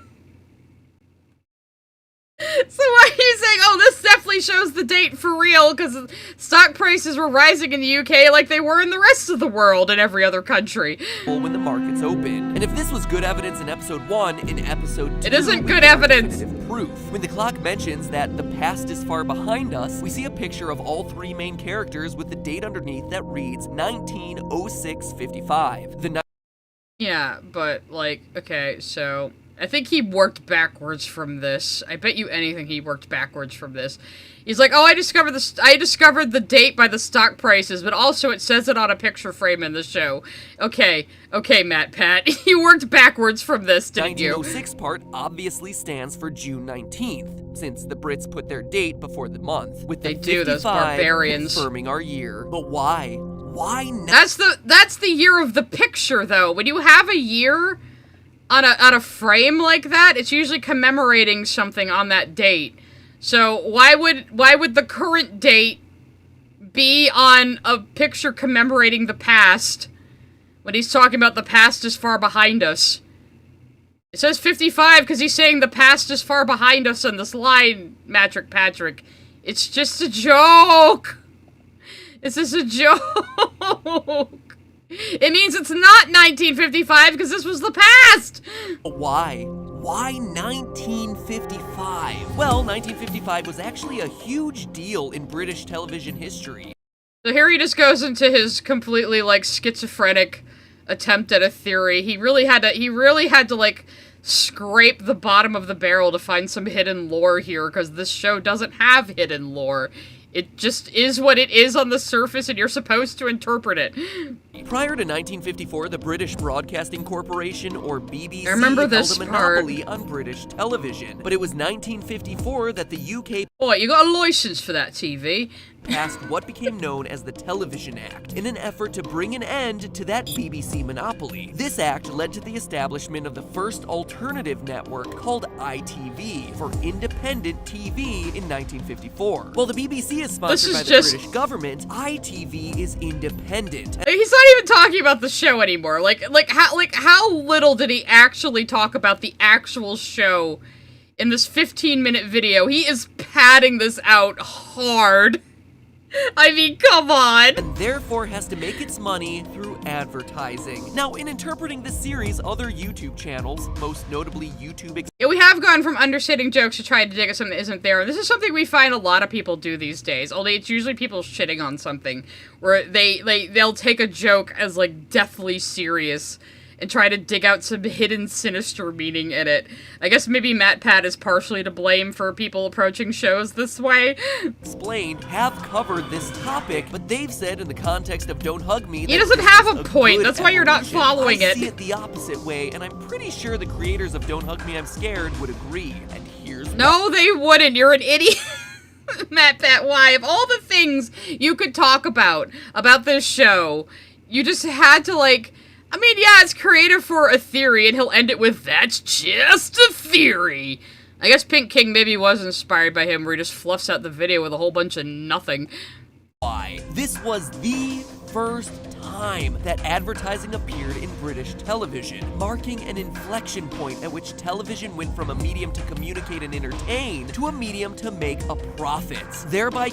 Now, could this sort of cultural, like, thing have impacted the show in some very indirect way just by virtue of the people who made it growing up in the UK? Sure. But that doesn't mean this is what they had in mind when they made it.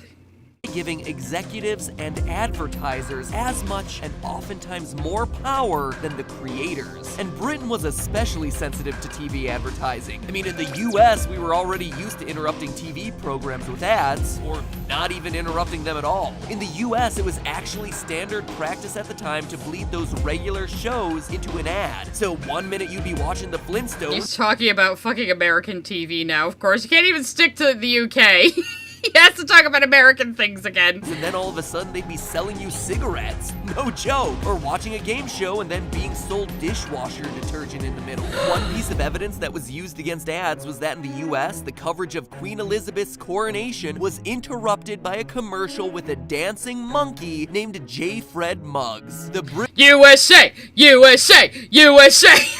British considered advertisements like that embarrassing and quite frankly rude. You don't interrupt their queen with a monkey. So 1954 we do. And 1955 were years that were filled with debate. You're Canadian, aren't you, MatPat? Where you're like, oh, you can't interrupt the queen.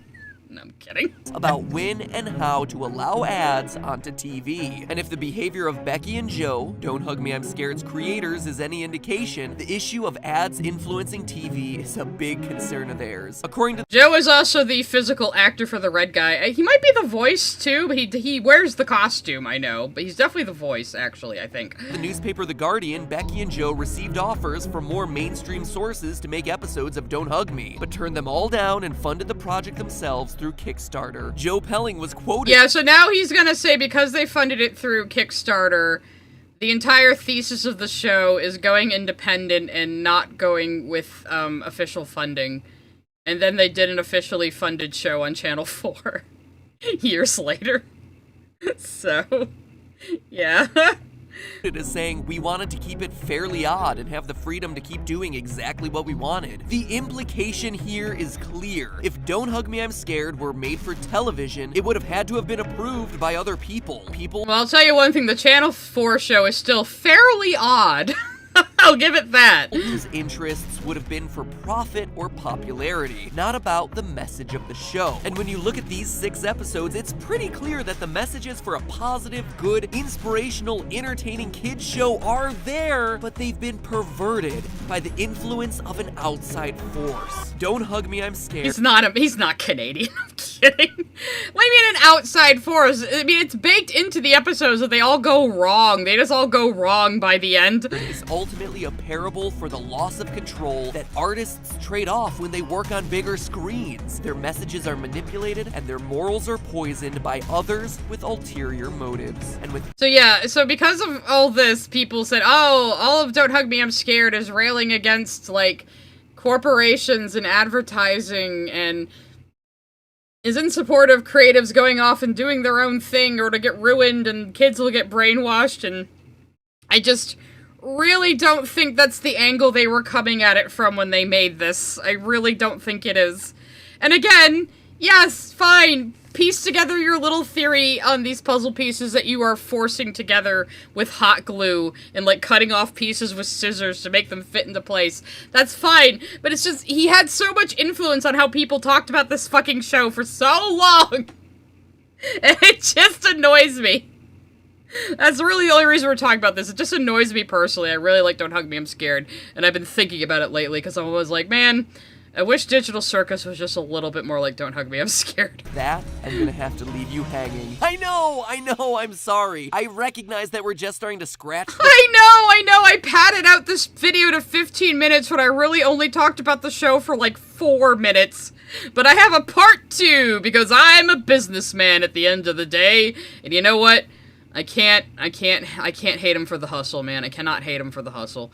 The surface of this series, but establishing this series as a launching point was really important for answering all the other questions that we haven't gotten a chance to touch on today. Who are these characters, really? What is the significance of June 19th? What about Roy, the ominous lurking figure the yellow guy claims is his dad? And what does the ending mean? But don't worry, we're getting to all those questions and more in just another week, which means that the lesson of today is subscribing. Subscribing is a good idea. I told you he's a Don't Hug Me, I'm Scared teacher. Want to see the videos when they come out.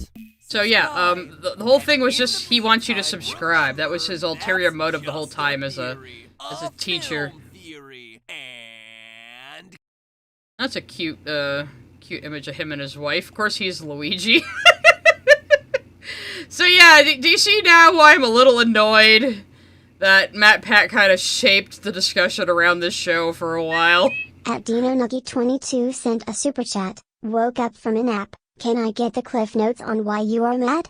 MatPat did the opposite of Dream Theory and took a very dreamlike abstract show and tried to put a hard narrative on it, and it just kind of rustles my jimmies. And you know, that's really all there is to it. At ActionFan19 sent a super chat. Matt actually went full on loony after saying Paw Patrol on an alien planet. Did he? Was that an actual theory? Oh god. At Miss Jasmine305 sent a super chat. Lamau. Is this a pigeon? Palm up hand emoji, butterfly emoji. I actually read them out. Little baby pigeon. At Balonic111 sent a super chat. MatPat. Have you seen how dark British humor is? Yeah, I did mention growing up with Roald Dahl books, even like, and C.S. Lewis as well, so, yeah, British children's literature also pretty dark and cynical. At Plasmamu sent a super chat. Did you know that he played college football at the University of Texas? No! He could have gone pro if he hadn't joined YouTube. That doesn't sound right. He's gotta be a theater kid. How is he also a jock? You can't do everything, MatPat. At Super Easy Walker sent a super chat. I see you survived the internet episode. Digital style. Digital man style. dancing emoji. Digital dancing. Hey, this is fun. You know, if my digital connection stopped if we seem to be okay now. We seem to be flying pretty okay now. I don't know what the fuck all those hiccups were, but yeah, my digital style was not styling. Anyway, so now we're gonna get into the hidden lore, which is a 16-minute video, and this might end up just being a 2-hour stream, but that's okay. Friday streams don't really have a solid format yet. They're kind of gelatinous. So let's... Yeah, he was a jock and a theater kid at the same time. How can this man just do it all? Here's as a puppet again. Choose a card. Let's see. What's really going on? And don't hug me, I'm scared. There is no what's really going on. It's vibes. Again, it's dream logic. You're not supposed to put a hard narrative on it, but bless he's gonna try. At Sofagrams 4 you send a super chat. Maybe already asked. Have you seen Taxon DHS video? I haven't watched it. And maybe if I were to touch the pile of flaming oil that is Patricia Taxon, that would be the video I would choose. Maybe that will be a Friday topic someday. If you want to know more about Patricia Taxon, just look up the Deadwing Dork video. You'll learn everything you need to know. Actually, let's look that up right now. Deadwing Dork. I don't know if he actually names her in the title, but it might come up anyway. Oh, I think this is the actual stream for it, but he made a whole video cut on her recently. Called Lovely Lady Wants to Fuck Dogs or something. Hang on. The hell is the video, Deadwing? I know I watched it not too long ago. He's been uploading a lot of stream cuts lately. Here it is. Lovely woman explains why sex with dogs is okay. That's everything you need to know about Patricia Taxon right there. So he's made the definitive video on her. So go watch that if you want to catch up. Might watch her Don't Hug Me, I'm Scared video on stream someday. I don't know, I promised you guys Dan's Burst was the most disgusting person I'd ever cover. But it seems we might be Senator Armstrong reference. Is MatPat going to be like Senator Armstrong? And damn it, as soon as I said— And pleasantly surprised by the improvement tax. Nice, that's always fun. At Action Fan. If you think you're annoyed by this, I'm very annoyed by this fucking frequent connection outage. And again, it's not my internet. It's gotta be OBS. Or something on YouTube's side. I don't know. Doing it again, though. It is happening again. I already switched fucking YouTube servers. Come on!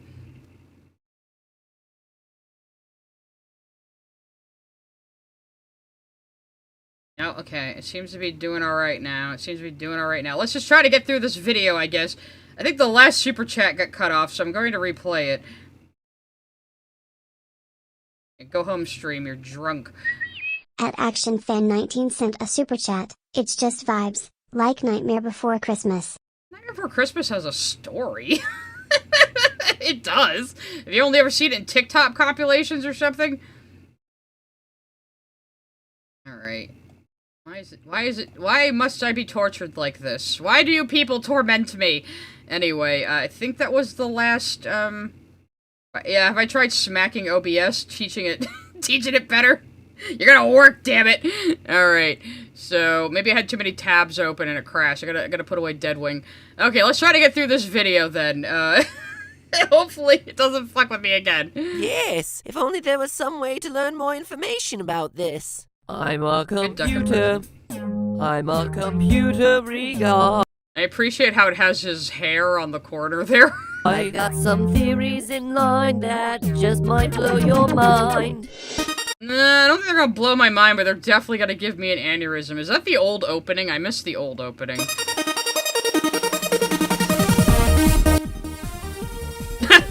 Okay, that was pretty funny. Okay, I gotta give you that, MatPat. That's pretty in the spirit. Hello, Internet! Welcome to Film Theory, where we watch our internet videos a quarter frame at a time. You think— So do we, apparently. My connection fucking died again! Ah! Come on, you son of a bitch! Work! Work it! Sorry, was that loud? His opening was a little fucking loud. It's his audio balancing, not mine, okay? I think I'm joking, but when it comes to Don't Hug Me, I'm Scared, it's pretty accurate. These videos are— Yeah, if I only had to stop pausing because my connection is dying every 5 seconds. Okay, there, it's back up. Let's go! So densely packed with detail and symbolism that you can watch them over and over and over again and still come up with new Easter eggs you've never seen before. Just look at this one scene at the end of the 3rd episode of Don't Hug Me. The first time you watch, you might see Roy, Yellow Guy's dad, standing there while his son is indoctrinated into the cult of Malcolm. Keep looking and you'll notice the notepad and clock from the prior 2 episodes standing there behind him dressed in white robes. Keep searching and you see Red Guy and Duck there too, when they're supposed to be at their delicious chicken picnic, unaware— Yeah, it's almost like this whole thing is abstract and dreamlike and is just vibes, and is supposed to be detached and kind of dissociative, you know? Where Yellow Guy even is. Or how about here in episode 5 when Duck quits the show? There are a few frames of Red Guy's spaghetti I mean, did he quit or did he get canned, literally, in a can and eaten? Head in the microwave, and a few frames later, his legs where the meat man was standing just seconds before. And it isn't just limited to the videos. At the end of episode 5, we see Red Guy leaving a phone booth. Google search for the phone number on that phone booth, and you find this hidden video. Oh, they did this shit a lot, where they would have hidden phone numbers and stuff in the episodes where you could find things, which is pretty cool. It wasn't to give you hidden lore, though, it's just because. So are those duck boats the smoking gun that decode everything that's going on in this series? No, they aren't. But you can bet I took it all into account in my creation of today's theory. Because last time we covered the easy stuff, the symbolism of— Was that before or after you did a line of coke? I mean— the story and how it represents a children's television show corrupted by the influence of advertising. But today, instead of looking at what Don't Hug Me, I'm Scared means in our world, we're going to explain what it means in its own world. Who are these you? characters? What is the deal with all these Easter eggs? And how should we be interpreting the ending? Is it even— Were those cigarettes in the pet food bowl, though? He is right about how you notice more things every time you watch. What it means in its own world. Who are these characters? What is the deal with all these— Maybe it's not cigarettes. It's hard to see what it is, though. Easter eggs, and how should we be interpreting the ending? Is it even an ending at all? I've got the answers all here for you, and by the end of this video, I guarantee to have you digital dancing. Now, as I watched and rewatched the series, even though— I would digital dance with you, though, MatPat, even if you drive me fucking crazy sometimes. Red Guy, Yellow Guy, and Duck are the ones who appear on camera most often. These videos seem to have two main characters. Red Guy, yes, and Roy, Yellow Guy's porn surfing father. And that's reinforced in episode 6, where the whole ending sequence of events revolves around the relationship between these two. But who are they? Additionally, in a series full of bizarre moments, really seem to be the most game-changing. Red Guy's literal mind blow at the end of the computer episode, and the dramatic shift to real life in the middle of episode 6. It was my theory that if we could somehow answer who those two characters are and what those two events stood for, then this whole enigma ball would unravel. So I started with the guy that we have. Again, he is assuming that there is hidden lore and a story buried underneath all the abstraction. There really isn't. There is not a story here. There isn't supposed to be. That's the problem. Have the most information about Red Guy. Obviously, the toxic yaoi is between Red Guy and Duck. Duh, keep up. Now, as we established last time, Don't Hug Me depicts a television show with Red Guy, Yellow Guy, and Duck as performers on the series. Oh, there you are. We've been looking for you all afternoon. Don't get me wrong, I didn't say that they're good performers. And again, he's using, like, the sinister pulse-pounding music, and it's like, my bro, it's really not the vibe. They are performers nonetheless. In addition to all the camera and set imagery we discussed last time, there are multiple instances where things don't go as planned, and Red Guy literally breaks the fourth wall to address what seems like someone behind the camera. The first things don't go as planned on my streams. Does that mean there's deep lore and a deep story I'm trying to tell you guys? First instance of this occurs in episode 2 when the clock— I mean, again, I don't think June 19th means anything beyond it's just been a meme date in This Is It's other work. I don't think it has a particular meaning, really. Begins to talk. Red Guy turns to the camera, genuinely confused, saying quietly, Who is that? Then again— And again, that's just like, it's just like a one-line throwaway joke where he's confused by the appearance of the teacher. Like, I don't think it means anything secret, MatPat. I really don't. Though again, it is interesting how Red Guy was seemingly the main character of the web series, and it's more Yellow Guy's the main character in the Channel 4 show. Then again, at the beginning of episode— There probably is DHMIS Rule 34, yes, I have not, like, offended my eyes with that, but I'm sure it exists. I mean, it is Rule 34 for a reason. Rule 34 of the internet. If it exists, there is porn of it somewhere. Episode 4, the Red Guy delivers his setup. If only there was a way to... Well, how does Duck put it in the show? He's like, I'm the dad, he's the pet, meaning Yellow Guy. Learn more about the world. Then strongly indicates towards the globe. Even the music cue follows him. Duck then joins in, trying to cue the reveal of the globe, but both are genuinely caught off guard by the computer coming to life. Apparently apparently a change in the script that neither were made aware of. It's made especially clear that Red Guy wasn't in on this change when he reveals that they already had another computer, a cute laptop, but is once again cut off before he can get through his thoughts. From there, Red Guy tries to shut the computer up by saying things like, "Wait a second. What's your favorite color? Stop talking. Do you like? Be Do you quiet." have before I love how he's putting like the text on screen like it's really important dialogue to remember that's going to like clue into some twist later. It's just like it's just Red Guy being British at the computer. What's your favorite color? Stop Do you talking. like? Be Do you quiet. have? before touching the computer and causing it to freak out. So clearly Red Guy is both unaware of and very displeased by these unexpected changes. So then, who is he? Well, that answer comes to us in the final episode. He's the red guy. He's the one that's tall and is red. He's the red guy. You know, I mean, that is kind of the furthest these characters are ever established. Again, another great line from the Channel 4 one where Duck is saying they're best friends, and he's like, "Well, I know you. I know which one you are." Dreams. It starts with Yellow Guy left alone learning about dreams from the lamp, but quickly transitions to Red Guy IRL at a desk job and singing the creativity song at a karaoke bar to receive. Yeah, I don't know what this means either, but I don't think it means what he thinks it means, so that's all I'm saying about that. Let's just say less than stellar reviews. Now, most other theories see this as occurring in the present day, but what makes more sense is that this scene is actually a flashback to the Red Guy's life before the show, when he was working at a boring desk job and had dreams of making a children's television program. I mean, this is all such fucking horse shit. The way I take this is everything in the main show he would call boring. Anything they tried to make him do, he'd go, "That sounds really boring." And so then he's put into, like, the boring-ass real world, and he realizes he kind of misses... he kind of misses the children's show environment. I mean, look at the way he pitches the idea of the singing file to his boss, something that becomes physically manifested. Yeah, it's not him planning a kid's show, it's him being in, like, the drab real world and going, "Oh, but what if objects came alive? Wouldn't that be interesting?" And all the other red guys are like, "No, that sounds boring." Exactly like he would be.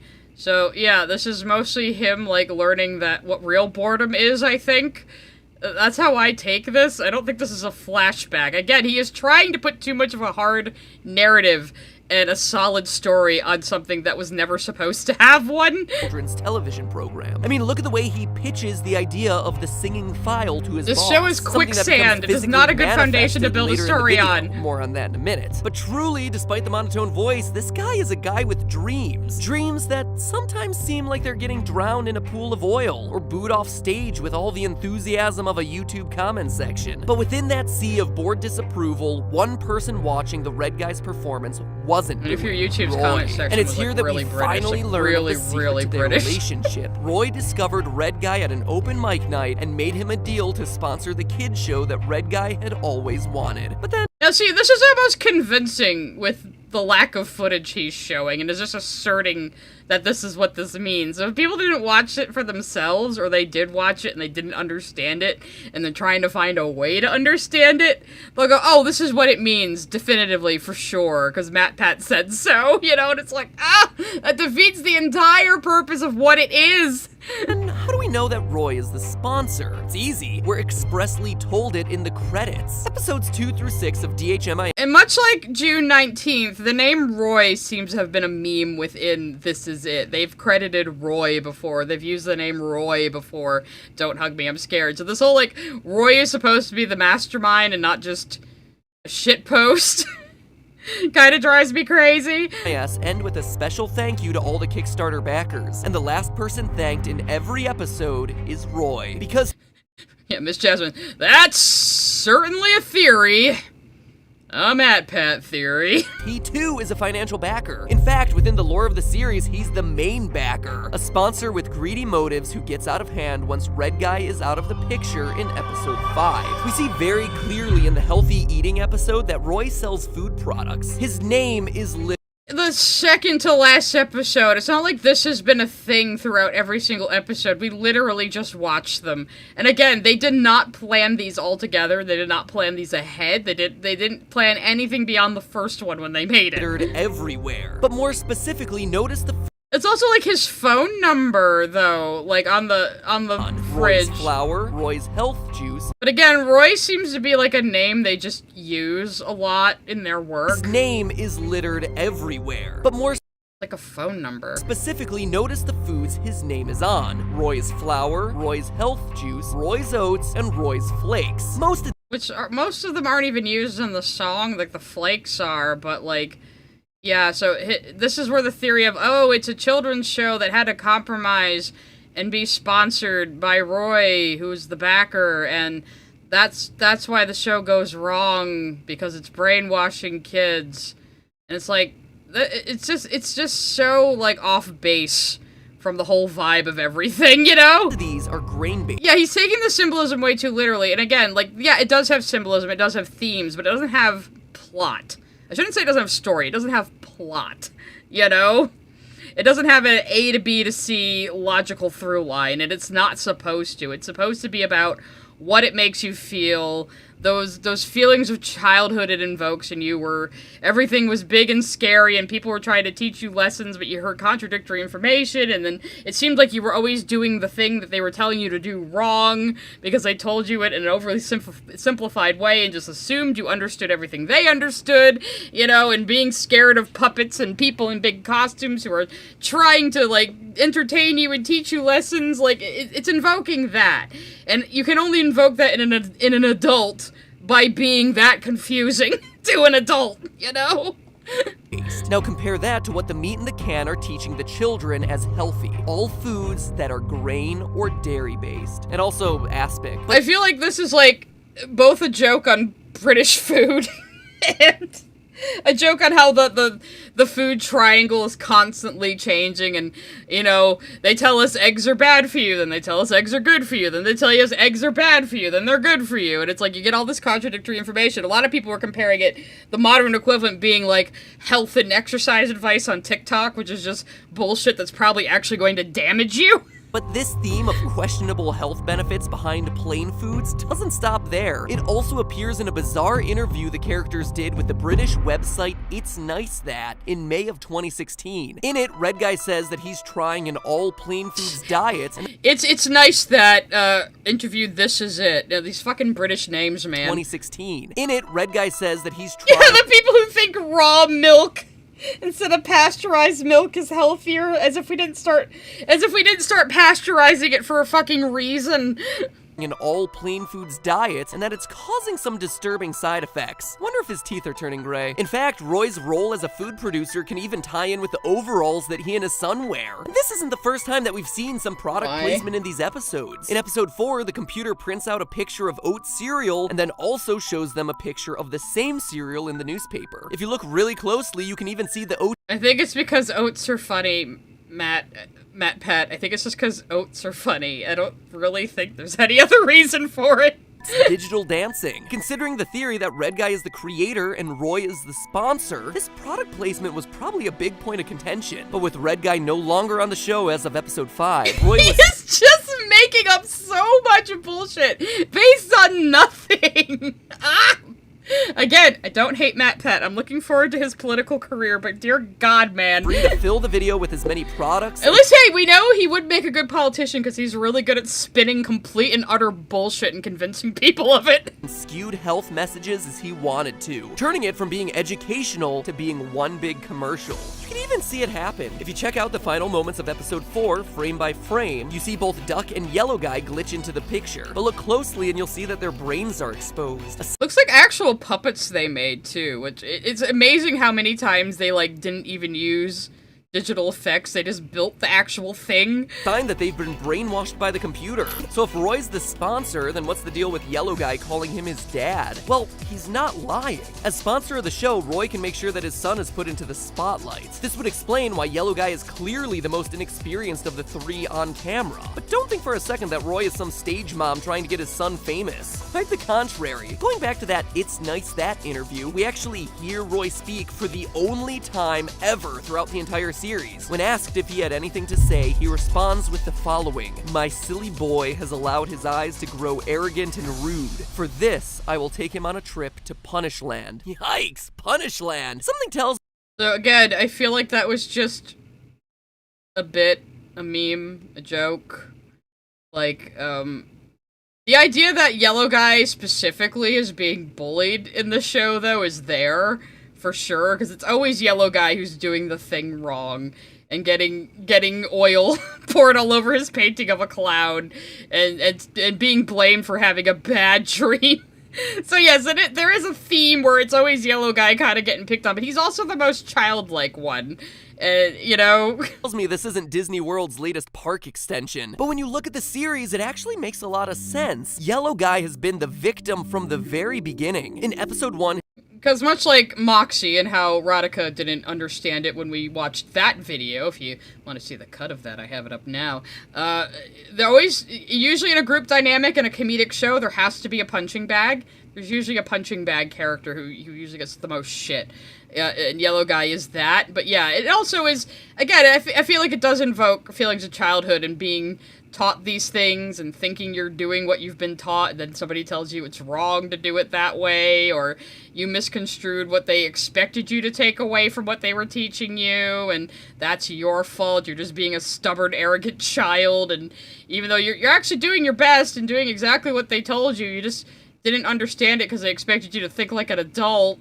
His painting is destroyed and he's told that his favorite color isn't creative. In episode 2, the clock yells at him until his ears bleed. In episode 3, he's nearly seduced into joining a cult. In episode 4, he gets brainwashed by the computer. In episode 5, I mean, I'm not gonna pretend it isn't a little dark. It's dark humor, for sure. But yeah, he's like, what if it's secretly super serious? And it's like, it's not, though. Pulls a Scott Tenorman Still and a comedy. Eats his friend. And then in episode 6 is tortured. I mean, I feel like people don't, like a lot, MatPat's not a Zoomer, he's like fucking my age, but I feel like a lot of people, I think millennials did start the problem we have with media literacy right now. I'm not gonna say we didn't, but this seems to be like a common thing. Where it's just like, you're trying to find like something problematic or some serious deep thing in it, or you just don't know how to interpret anything. I don't know, it's weird. Episode 5, he pulls a Scott Tenorman and eats his friend, and then I just feel like people don't understand dark humor anymore. You know, like, it's like, part of the reason I do like Digital Circus and what it does have in common with Don't Hug Me, I'm Scared is sometimes it's very funny in a cruel way. Like the ending of episode 7, like Gummy Goo getting deleted and exploded in confetti. Like, I saw that joke coming a mile away, and I still burst out laughing when it happened.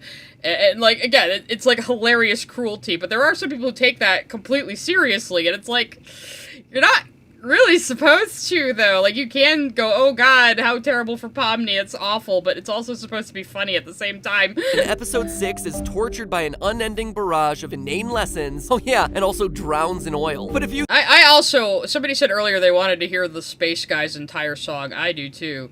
Like, planets live inside the moon, a rocket ship can go to space, a rocket ship can go to the moon. Oh yeah, and also drowns in oil. But if you think Roy's Punishland stops there, well, boy howdy, you are wrong. Observant viewers will spot horses sprinkled all over DHMIS videos. Pictures of horses, rocking horses, horse figurines, animated horses. Well, in the same interview with It's Nice That, it's revealed that Yellow- Okay, you can't be using stuff from outside the show, okay? Yeah, so they have horses everywhere, and then they reveal that Yellow Guy is, like, afraid of horses. Guy is scared of horses. I'm also scared of horses, though, so I... I can't make fun of that. I'm scared of anything that could kick you in the head and kill you instantly if it felt like it. Also apparently allergic to eggs, wasps, crabs, meat, and trees, all of which are elements that we see worked into various episodes throughout the series. Yeah, and that was probably the joke in the article, Matt. It's a joke. It's British humor. I know, like, I know they always sound sarcastic because of their accents, and they probably are. Roy's not only sponsoring the series to push his own goods, he's also doing it to push his son to the brink of insanity. Even Don't Hug Me, I'm Scared's most famous Easter egg fits in with the idea of Roy teaching Yellow Guy a lesson. The unchanging date of June 19th has bothered would-be theorists since— Okay, so now it's Roy's fault that June 19th is always the date, even though it's just a meme. It's just a meme. I have to get some supers. I At saw a good one come in. DinoNuggy22 sent a super chat. I would love MatPat to try to come up with theories about Tim and Eric. Awesome show, great job. Too bad it wouldn't be advertisement friendly. Oh god, imagine him taking that shit seriously. At ActionFan19 sent a super chat. There's an old Dropout College humor video that's all about the back and forth of food science. They did have some good videos back in the At day. Shock Jumping Walrus 6744 sent a super chat. Peter, the horse is here. Peter, the horse is here. Yes, that was obligatory. Has bothered would-be theorists since the second episode, but we have our answer right now. June 19th, 1955, the date which we see hinted at over and over again throughout the series, was Father's Day. In 2011, when the first episode— I'm pretty sure it's always Father's Day, isn't it? of Don't Hug Me, I'm Scared was released, Father's Day was also on June 19th. And I do think that's on purpose. I don't think it's saying anything about Roy, but I do think that's on purpose. I don't know why they do it, but they do it. This year, the date of release for the very last episode was June 19th, which, lo and behold, was once again Father's Day. Roy is punishing his son for letting his eyes grow arrogant and rude. Maybe something about catching his dad watching porn. But regardless, he forces him to respect his authority by making every day Father's Day a constant— This is such a reach. This is like, you're just grasping at nothing, MatPat. Like, this is so stupid. Constant reminder of who is in charge. As long as the date is June 19th, Yellow Guy is doomed to suffer this torture with no end in sight. Or at least— this was before the Channel 4 show, I will put. That's what would have happened if not for Red Guy. Which means it's finally time to talk about the ending. At the end of episode 4, Red Guy resists being lured into Roy's computer world, leaving the living room set with Roy— Now why is Roy in charge of the computer now all of a sudden? You're saying he's Roy's flakes and he's the product placement. Why is he also in charge of the computer world now? Like, you didn't establish this, MatPat. World, leaving the living room set with Roy hidden in the corner and instead noticing that the computer is hooked up to a mysterious red cable leading to the next room. When he opens the door, it's revealed that he's covered in motion tracking balls and discovers a super low-tech version of episode 1 being recorded. Then his head explodes. Hilarious. So what does all this mean? I have no idea what this means, but it's also very funny. He comes out of the— I mean, he's got like mocap balls on him, so maybe the implication is it's gonna be filmed cheap and things are gonna be replaced with 3D animation later. That might be the joke, but I don't know. It's just funny. I don't think there's really any other reason. Well, the head explosion is definitely a literal version of Red Guy's mind being blown, but what exactly blew his mind in the first place? Many have said it's him realizing that he's on a TV show, but as we've seen already, both he and Duck break the fourth wall repeatedly, meaning they know they're on camera. Instead, I think the revelation is a lot more positive. Notice that he follows a red cable hooked up to the computer and that he's leaving Roy's room. A room, mind you, with higher production value, filled with props and motion capture ability, only to find himself in a room with a crude set and props. Red Guy's mind blow in this moment is that he doesn't need the dominating presence of Roy, that he can create his series on a low budget and load it directly onto the computer, i.e. a place like YouTube, without needing a bunch of money. Remember, He just made that up out of whole fucking cloth. We just watched the entire web series ourselves. There is nothing to indicate that anywhere. Oh, his head exploded at the end of the episode because he was realizing he could do a lower budget version without Roy, who was definitely the backer, because he was in the bar when Red Guy was doing his show, and that was definitely a flashback because I said so. So this all fits together!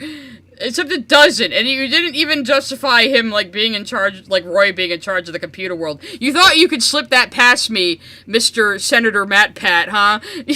Again, this is why he'd be a good politician. Bunch of money. Remember, episode 4 is all about what you can do on a computer. According to Roy, it's all superficial consumerism things. Charts, digital style, dancing. But here— This is such a reach, his arm popped out of his socket and, like, skittered away like the Thing from Addams Family. Red Guy sees a video being filmed and uploaded directly to a computer. And again, based on what we discussed last video, this is similar to the journey the creators of DHMIS took to keep their series independent. So— Except then I think just the first deals they made fell through, but then they got the deal with Channel 4, so, like,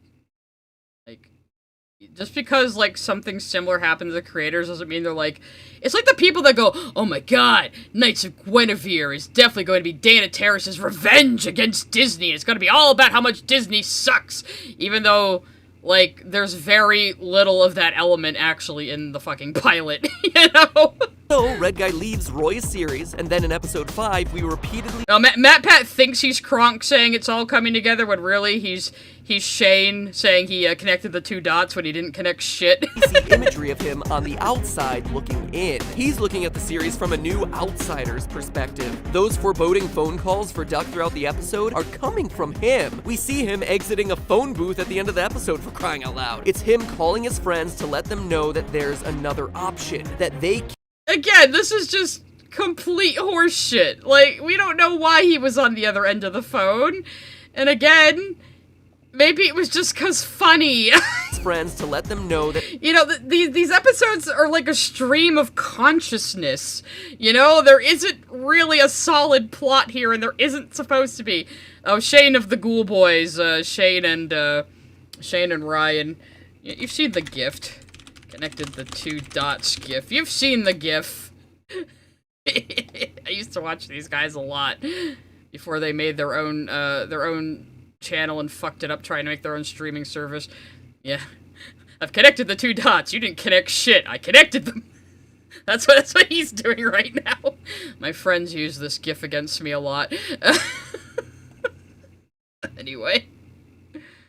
I don't know, he's putting all this sinister, evil music in there, and it's like, dude. That there's another option, that they can and need to escape, to stop selling their souls to Roy. Duck answers and tries to get away, but as we see, is captured, canned, and consumed. But is Duck getting eaten literal? It's hard to say. Seems like it shouldn't be. Are his guts being pulled out of him literal? I don't know. Right? But then again, Roy is a farmer, and— Is anything— Okay, no, you say Roy is a farmer now. That came from absolutely fucking nowhere. Sorry, I shouldn't linger on the gore. Sorry about that, guys. It's like, yes, it is literal, but this isn't a literal show. I mean, this is literally happening to him in this abstract show, but like nothing is truly literal. I mean, dear God, man. Then again, Roy is a farmer, and Duck— Okay, he decided Roy is a farmer. Because Roy and Yellow Guy wear overalls, like Oshkosh Gabosh toys, you know, and I pronounced that wrong, I don't care. Like a My Buddy toy, you know, like, he's like, oh, because he has his name on food products and he wears overalls, he must be a farmer. Nowhere is that indicated, ever!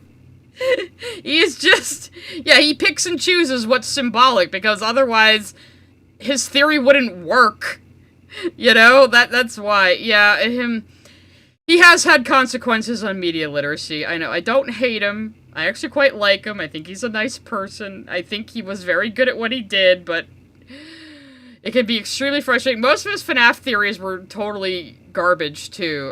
If you ever wanna hear, like, every single MatPatism about FNAF get systematically destroyed, Go watch the 8-hour FNAF video by Gibby's Horror Homestead. He really dispelled a lot of Pat-isms in that one, and I appreciated it. It's weird, I've never played FNAF, but I follow all the lore and the lore videos for some reason. I don't know. Is the only character who happens to be an animal. The can consuming the duck could be the duck getting can. How do you know Red Guy's not an animal? I mean... And... all of this comes to a head in episode... Yeah, unfortunately, I couldn't dispel his FNAF theories. I'm not, like, a mega fan of it. I like, casually follow the lore, and I admire Scott Cawthorn's, gumption and work ethic. 6. Yellow Guy is the last one standing on the show, held there by his father. Once the episode gets underway, we see the origins of the series, with Red Guy being discovered by Roy at karaoke. We then cut to and Red again, Guy... at what point, what makes you think this is a flashback? We saw that he left the show and walked away in a phone booth. So obviously, he's wearing clothes, he has a briefcase, he's going off to his Red Guy job that we then see him in. So why do you think that's the past? Obviously, these do happen in chronological order, because Yellow Guy remembers, like, the clock. He tells him, you made me die, you know? So these happen in chronological order, MatPat. So you can't suddenly say, well, this must be a flashback just because your theory wouldn't work otherwise. That's cheating! This guy's a big fat phony! Oh yeah, Gibby doesn't have anything against MatPat either. I like Gibby. I've been watching him since his Chris Chan coverage days. In episode he still does, 6, but... Yellow Guy is the last one standing on the show, held there by his father. Once the episode gets underway, we see the origins of the series. Has he ever had a good theory? I mean, it's kind of like with honest trailers when I was asking have they ever been good, and the answer was immediately no. Has MatPat ever had a good theory? I did say I did like the Luigi as Rosalina's dad one, because he, again, was suitably unhinged in that one and admitting how over the top he was being. Maybe we should watch old game theories someday. That could be a Friday stream, too. With Red Guy being discovered by Roy at karaoke. We then cut to Red Guy discovering, for lack of a better term, the show machine, which creates... And again, this wouldn't be a problem. Interpret the show however you want. This wouldn't be a problem if he didn't infect the discourse so much and people thought that this was the definitive answer to what everything means for the longest time. It's the characters and situations that we've seen throughout the previous 5 episodes. Yeah, his science ones are better than lore ones. This is literal. It's all meant to be symbolic. This is Red Guy coming to grips with the show he created and seeing for the first time ever with clear eyes the effect it's having on kids like Yellow Guy. Roy discovers Red Guy he realized he accidentally brainwashed a bunch of children. I really don't think that's what's going on here, man. I don't know why it's Roy reaching out to him like that. I just say 1906. Okay, oh yeah, 1906. June 19th again. Trying and the to clock. shut down the machine. Oh, look, it's Tony the Clock there too. And reaches his hand out to touch the Red Guy on the shoulder. It's not a gesture of aggression, it's more like a peace offering. No, I know MatPat couldn't help how much influence he had. It's not entirely his fault, but again, it just frustrates me and kind of makes me want to strangle him a little bit.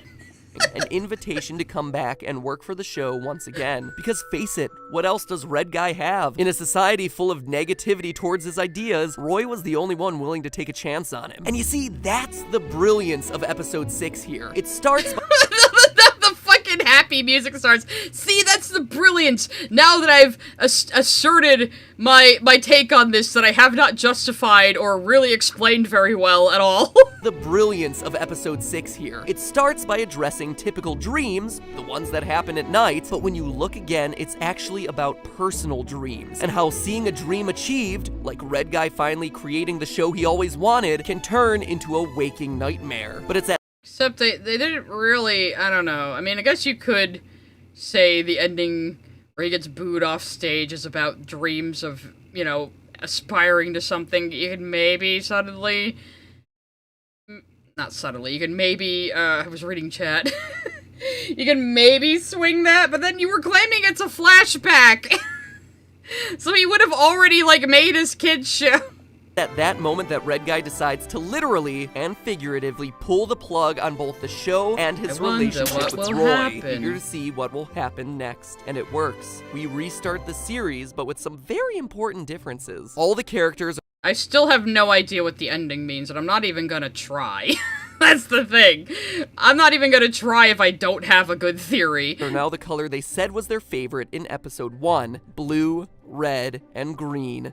So remember, kids, it's always fine to say, I don't know, then come up with some absolute fucking horse shit to try to feel like you can explain things and know what's going on. Date on the calendar changes from June 19th to June 20th, meaning that it's no longer Father's Day and Roy has no influence on the show anymore. It is quite literally the start of a new day. And that also makes sense when you... V-Bunny, do you want to watch? We could watch the Wakey Wakey one, because that version of the show got canceled completely. So if we just want more unhinged MatPat, we could throw that one on the Barbie, sure. Look at the sets. At the beginning of episode 1, the kitchen is full of props like knives and plates and books and a telephone. But the reset version at the end of episode 6 is very simple, with just a table and a few other items. Without Roy's sponsorship, they're working on a smaller budget, but the characters are finally free. The notepad flips open and the first episode begins again, but this... She looks a lot dumber this time. This time, it's on their own terms. This time, green will be a creative color. But hey, that's just a theory. A film theory. And cut. So yeah, because of MatPat, for the longest time, the discussion around Don't Hug Me, I'm Scared was it's all about Red Guy trying to make a children's show and getting funded by the evil Roy, and how it went wrong and it brainwashed his children. And that is just way too concrete and simple for what the show is. It's okay for something to be plotless if it's doing it with a purpose, which this does. Okay, we'll watch. It's 12 minutes, but I probably won't have much to say about this. So if you don't know, after the web series, they dropped this trailer called Wakey Wakey. That was a teaser for what was the original iteration of the Channel 4 show. So the original iteration of the Channel 4 show, they were going to have a whole town called Clay Hill. And there was going to be, like, other characters in town, and it was going to be more like a typical show, I guess. But they started feeling like the whole town of characters was feeling a little too much like South Park, and it wasn't as abstract and weird as it was before, so they scrapped it entirely. You want to talk about artistic integrity? They had their deal. They were making a show for TV. They scrapped the entire thing because it wasn't really fitting their vision and what they wanted this to be. And then they completely redid it all with the show we got for Channel 4. You can find the old pilot for that first version of the show. I think it's up on YouTube. It's obviously been like it's somebody filming a screen, because it was shown at a few film festivals and a few cons privately. So somebody has leaked it. So it's a little hard to watch, but it is out there if you're curious. But, I mean, I don't even really care about it that much. I think the Channel 4 show is fantastic, and I don't think I would have liked the version they were making. But we can listen to MatPat be insane about it for 12 minutes at the end here. At CutieAppleby123 sent a super chat. I love when people take dark humor seriously. It's my favorite. I hate it, actually. You find that a lot with the has-been hate them, and usually they're being very disingenuous because they'll nitpick the show for stuff they would never in other shows, but they really don't seem to understand dark humor. At Super Easy Walker sent a super chat. Remember the 5th of November. Remember, the 19th of June. At ActionFan19 sent a super chat. Red Guy, the pioneer of indie work. He definitely sounds like... I mean, again, how does this theory work with Red Guy saying everything is boring? Creativity song, that sounds really boring. And in the computer episode, oh, wow, because of the computer. You know, he's always, like, unenthusiastic about things. So, why would he be the show creator? At ActionFan19 sent a super chat. Matt had a theory where MCU Thanos is scrambled in the brain, mistaking resource problems for a cosmic god being born from a planet. What? Maybe we'll just have to do some, like, MatPat streams for Fridays. Like we've been doing, like, stuff I have done some streams where I'm just watching stuff, like we did Ordinary Sausage and things, because Friday's just kind of our fuck around stream time, so. Advocuasimpered 3481 sent a super chat. I jinxed it. My art looks chopped now. Awful. Hate when that happens. Sometimes that's why I like make a duplicate of a sketch before I make any major changes, just in case. MatPat, he's around my age. I'm pretty sure he's like 40. Let me look up Matthew Patrick age. 39. I was close. He's 39. So he's definitely not on the younger end of millennials. So I don't know what else we can blame this for. Is this their pregnancy announcement where they had hit? That's where that picture came from. Okay, that's him and his wife. Who I did watch a lot of the gaming live stream channel when him and his wife were running it, and she's pretty funny too. So I watched them do like that VR duck season game and a few other ones. So. Alright, so here he is decrypting the Wakey Wakey trailer. Oh, let's see if we can find the trailer itself, actually. They took it down, but, blah, blah, blah.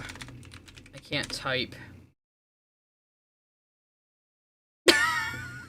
Oh, the live action Sailor, that was found. The live action Sailor Moon, Western Sailor Moon adaptation that almost got made, that was found. Look, you can see older imaginary, older brother there. So this was the trailer they released. Again, this is just, they completely scrapped this idea entirely, so don't even worry about it, but we'll get some context.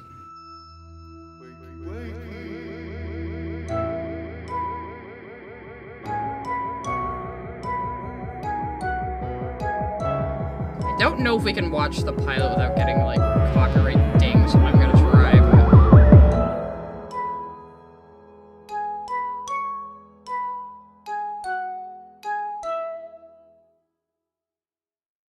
So yeah, that was the version of the show they completely scrapped. They had all this shit made, man, and they just... whoop, scrapped it.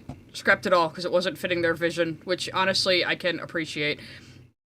So, yeah, 30 seconds. Let's see what MatPat gets out of 30 fucking seconds. There is a joke about it in the second to last episode of the Channel 4 show, where they're in a car, they actually go somewhere, and they're looking at the GPS, and Red Guy wants to go to Clay Hill, and the GPS is like, oh, that place doesn't exist anymore. And he's like, what? What happened to it? Oh, it just shriveled up, I reckon. So, yeah, they had this whole fucking thing, and they were just like, nah, this isn't working. This isn't working. Advocuasimpered 3481 sent a super chat. Don't you tell me how many calories I need be. I don't know what the fuck that... Are you behind at the food episode still? Anyway, let's see what MatPat turned fucking 30 seconds into in a 12-minute video. I'm just gonna sit back and mostly watch this, because I don't even know... I don't remember watching this at all, so let's just see how crazy he gets.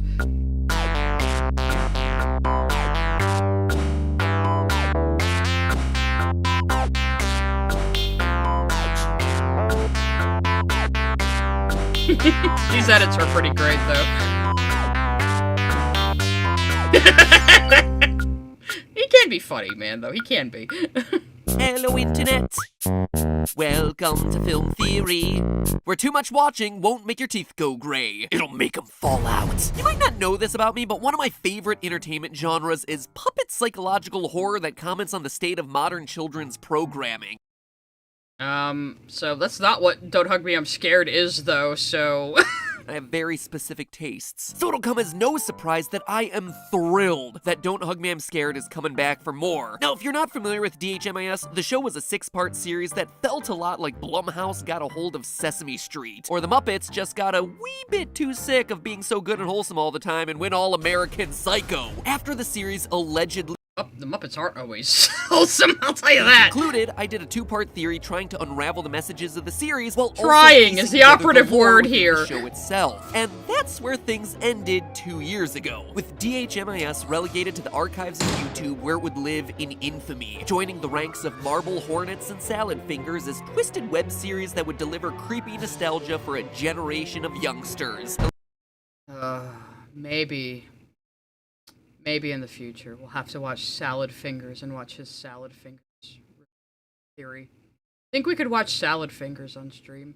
I really like Salad Fingers. That'll be another instance of me traumatizing the chat. At least, that's what I thought. Then, out of nowhere, the channel suddenly became active again, dropping a new trailer entitled Wakey Wakey to announce that the show was coming back. Great news! When? It's unclear. Where can we watch it? Also unclear. Maybe YouTube? But given that it's now got the backing of Conoco, the production company for look, it's a picture I used on the, it's really anybody's guess. Yeah, so this was like before the Channel 4 stuff. They were paired up with all these people, and then I don't know what happened to that deal, but either way, it fell through. They thought the idea wasn't working, and then the Channel 4 show got made. So, some of you don't know what Salad Fingers is. Oh, that would be another one I'd love to introduce an audience to. What's the show gonna be about? Now that, I think I can answer. Sure, the trailer left a lot of people asking themselves, I wonder what... And again, it was 30 fucking seconds. It was 30 fucking seconds. Let's see what he's gonna pull out of his ass now. will happen. And it is only 20 seconds of footage. That's not enough time. But it's more than enough. Based on the trailer, I'm fairly confident I can not only tell you the narrative arc of these episodes, but also what the deeper meaning of it all is. After watching only a 30-second trailer, I am confident that I can tell you what the narrative arc is gonna be in this show that didn't have a narrative to begin with. And the deeper meaning. Well, you sure sound confident, MatPat. I'm pretty sure that was like 90% of your success. Of it all is. You see, it's my theory that this new season is gonna be I like how people are saying Salad Fingers is a classic. You know there's been new episodes very recently, right? We'd probably only watch the ones up to the point where he did a theory on it, but yeah, there's been more Salad Fingers, guys. I have the plush toy, by the way. He's fully posable. About the current political situation in America. The duck is Donald Trump. Obviously, this British show is going to talk about the political situation in America. This was 2016, wasn't it? 2018. Okay, so he's even late for Trump derangement syndrome. But my God, MatPat, my God. This is like when they adapted V for Vendetta into a movie, and they kept it in the UK, but they tried to make it about the Bush administration instead of the Margaret Thatcher administration. You know, it's kind of like that. It's gonna be about the current political situation in America. The duck is Donald Trump. And if that sounds crazy, remember that this is a show where a boy wanders off from a picnic and almost ends up in a cult that worships a god who eats gravel. So it's It was also a dream! Time to pick apart the trailer and see just how deep this rabbit hole goes. To put Wakey Wakey into as much context as I can, let's do a quick recap of the original 6 episodes and my theory for what was really going on. Oh no, please don't subject me to this again! Let's hear how he says it in summation now. Me I'm Scared follows 3 main characters, the red guy, the yellow guy, and the duck, on the children's TV program that the red guy created and that all of them star in. The show is being corrupted by the show's producer, financer, yellow guy's creepy stage dad, Roy. My dad is a computer. Whose goals... And again, if you never watched the show, you would just believe that this is what it's actually about, because he's just stating it not as his theory, but as what it's, like, objectively about. Seems to be to sell products and torture his son, both of which seem to be the main messages of DHMIS as a whole. I wouldn't put MatPat on Lily Orchid tier, because I don't think MatPat is malicious. I think he's just a little dumb. and was making these weekly and just needed something. The harmful effects that money and advertising can have on art, and the corruption of children's programming by that kind of for-profit agenda. After Red Guy discovers that their show can be made— At least MatPat is nice and charismatic and fun to listen to, even if, again, he drives me fucking crazy sometimes. Cheaply and distributed onto computers, his head literally explodes as he sees a way forward without the influence of Roy. The duck similarly gets tired of and consumed by the show, the latter, again, quite literally, before the Red Guy discovers the harmful effects that the show is having on kids, Yellow Guy included. He pulls the plug on the show, and the final scene of the final episode reveals that they're moving forward with a lower budget, independent reboot of the first ever episode. You know, it's kind of funny because they end up pulling the plug on the whole Clay Hill thing and making a completely different show for Channel 4. Foreshadowing! So that's where we're coming from. Now, cut to Wakey Wakey, where we get an establishing shot of Clay Hill, the town where it seems these characters live outside of the context of the show. We get a quick shot of Red Guy walking through the forest, followed by what looks like a— I like that shot of Red Guy walking through the forest, though, because, like, that set looks really cool. Like, again, it's the handcraftedness of Don't Hug Me, I'm Scared I really appreciate. Like, this sort of craftsmanship has kind of been lost on television. Shot of Red Guy walking through the forest, followed by what looks like a classic episode of their usual show with the Key as a teacher. We get a couple of shots of computer machinery with the duck's face on it, then see a snapshot of a dark room in a state of disarray, and the duck's face on a large screen behind the now locked gates of Clay. Do you think the duck was going to become mayor or something? Then we've got ourselves a psychedelic door and a shot of a purple marble. I don't know. A lot of people online think that this looks like South Park's member berries. Again, foreshadowing, interesting reference, since they said the show was feeling too much like South Park, and that's why they scrapped it.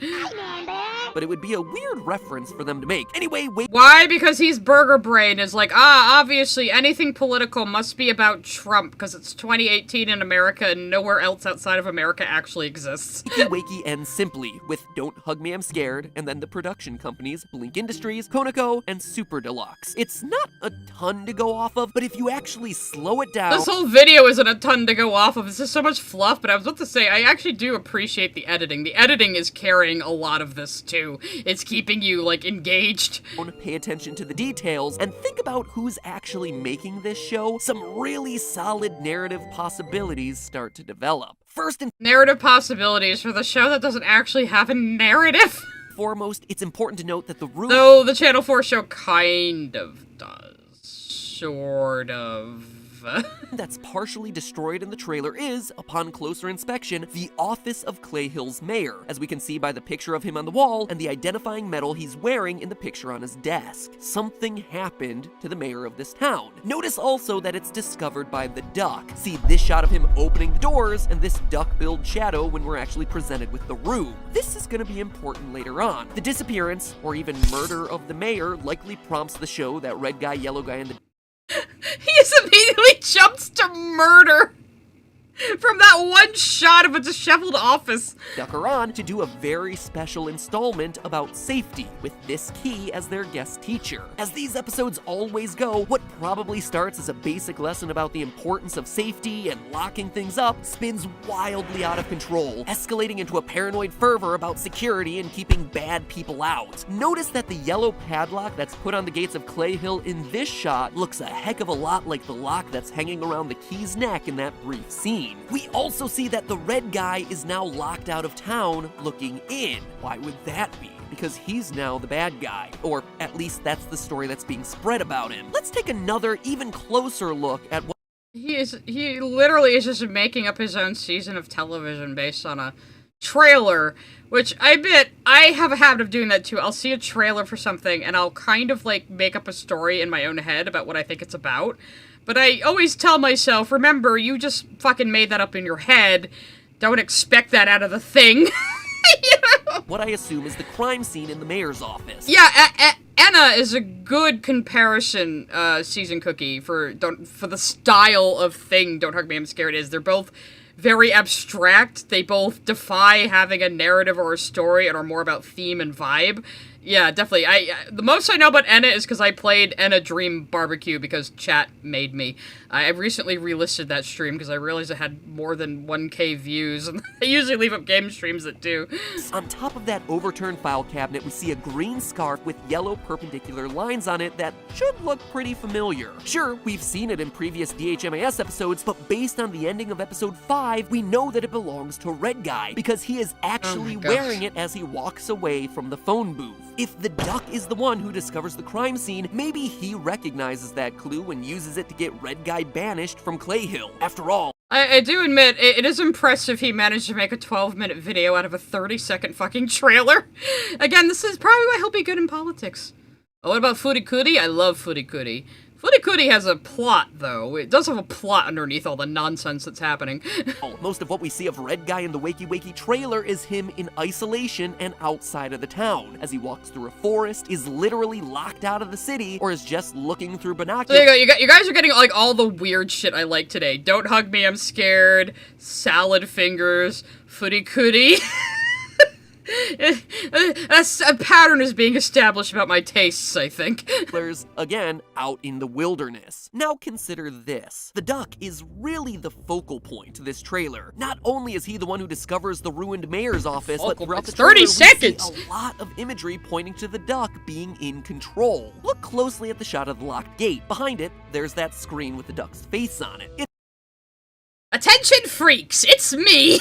It's hard to fully make out the words, but it appears to say the town is safe. So with the mayor missing, there is now a power vacuum in Clay Hill. Hell yeah, I love loved Harvey Birdman. To step in and fill. He is an established television celebrity, and if he throws a red... Oh.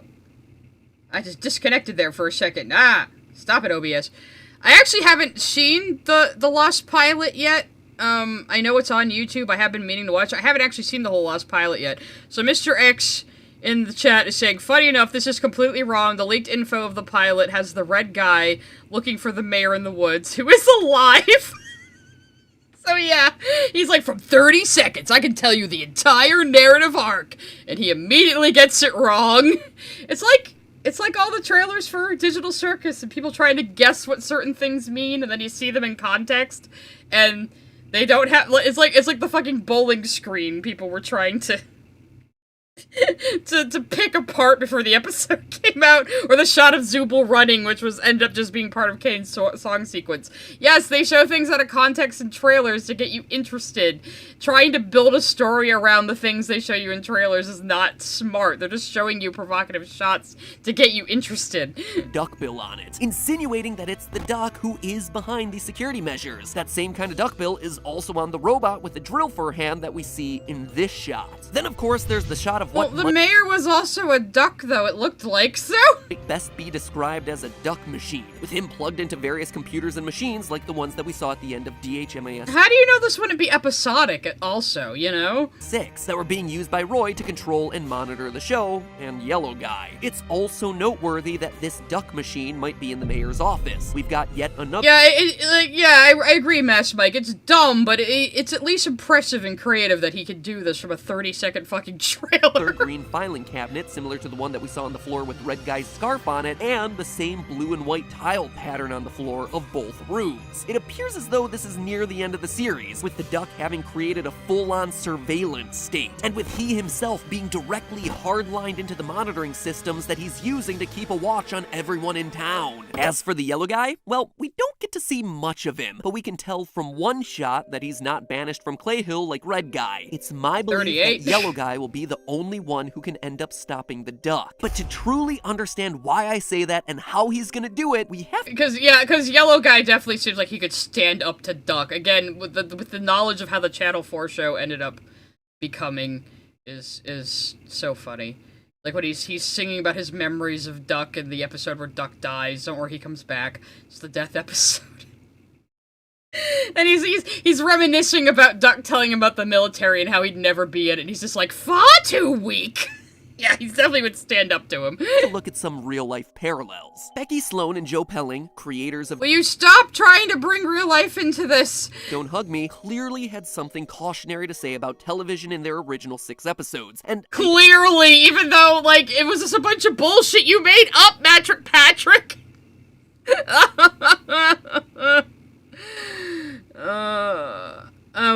Okay, I guess that's my sign, Super Easy Walker, that we'll have to do a similar stream to this some Friday, where we watch Salad Fingers and then watch his Salad Fingers theory, which David Firth, like, outright told him was completely wrong. Don't think this one is any different. I also don't think it's a coincidence that a politician goes missing and that it's the duck who ends up filling the role. The narrative of a television celebrity stoking paranoia to claim political power seems like a pretty direct connection to how many people view President Donald Trump these days.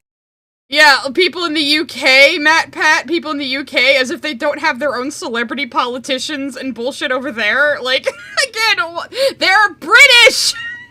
Beyond him being one of the most controversial figures in recent memory, there's something to be said about— In recent memory, if you're burger-brained. You know, there are other countries besides America that have things going on inside them. It's not all about us, no matter how much we think so and try to convince the rest of the world it is through our media. Television's role in getting him elected. I like calling him Matrick Patrick more than Matthew Patthew, but I think both are acceptable. Obviously, millions of people were already familiar with the Don's personality from his show The Apprentice, but some— Oh my god, you just wanted to rant about Trump, didn't you? And you couldn't do it anywhere else but this video where you extrapolate from a 30-second fucking trailer. Media agencies reported that the amount of coverage Trump's campaign got had a valuation of $800 million. I know the Brits bitch about Trump too, and he's impacting their country, but yeah. Dollars in free broadcasting. And if you include digital coverage, the amount jumps to about $5 billion in free coverage. More than the campaigns of Hillary Clinton, Bernie Sanders, Ted Cruz, and Marco Rubio combined. Why does Marco Rubio kind of look like you? You're gonna be up there one day with them, Matthew Pachu.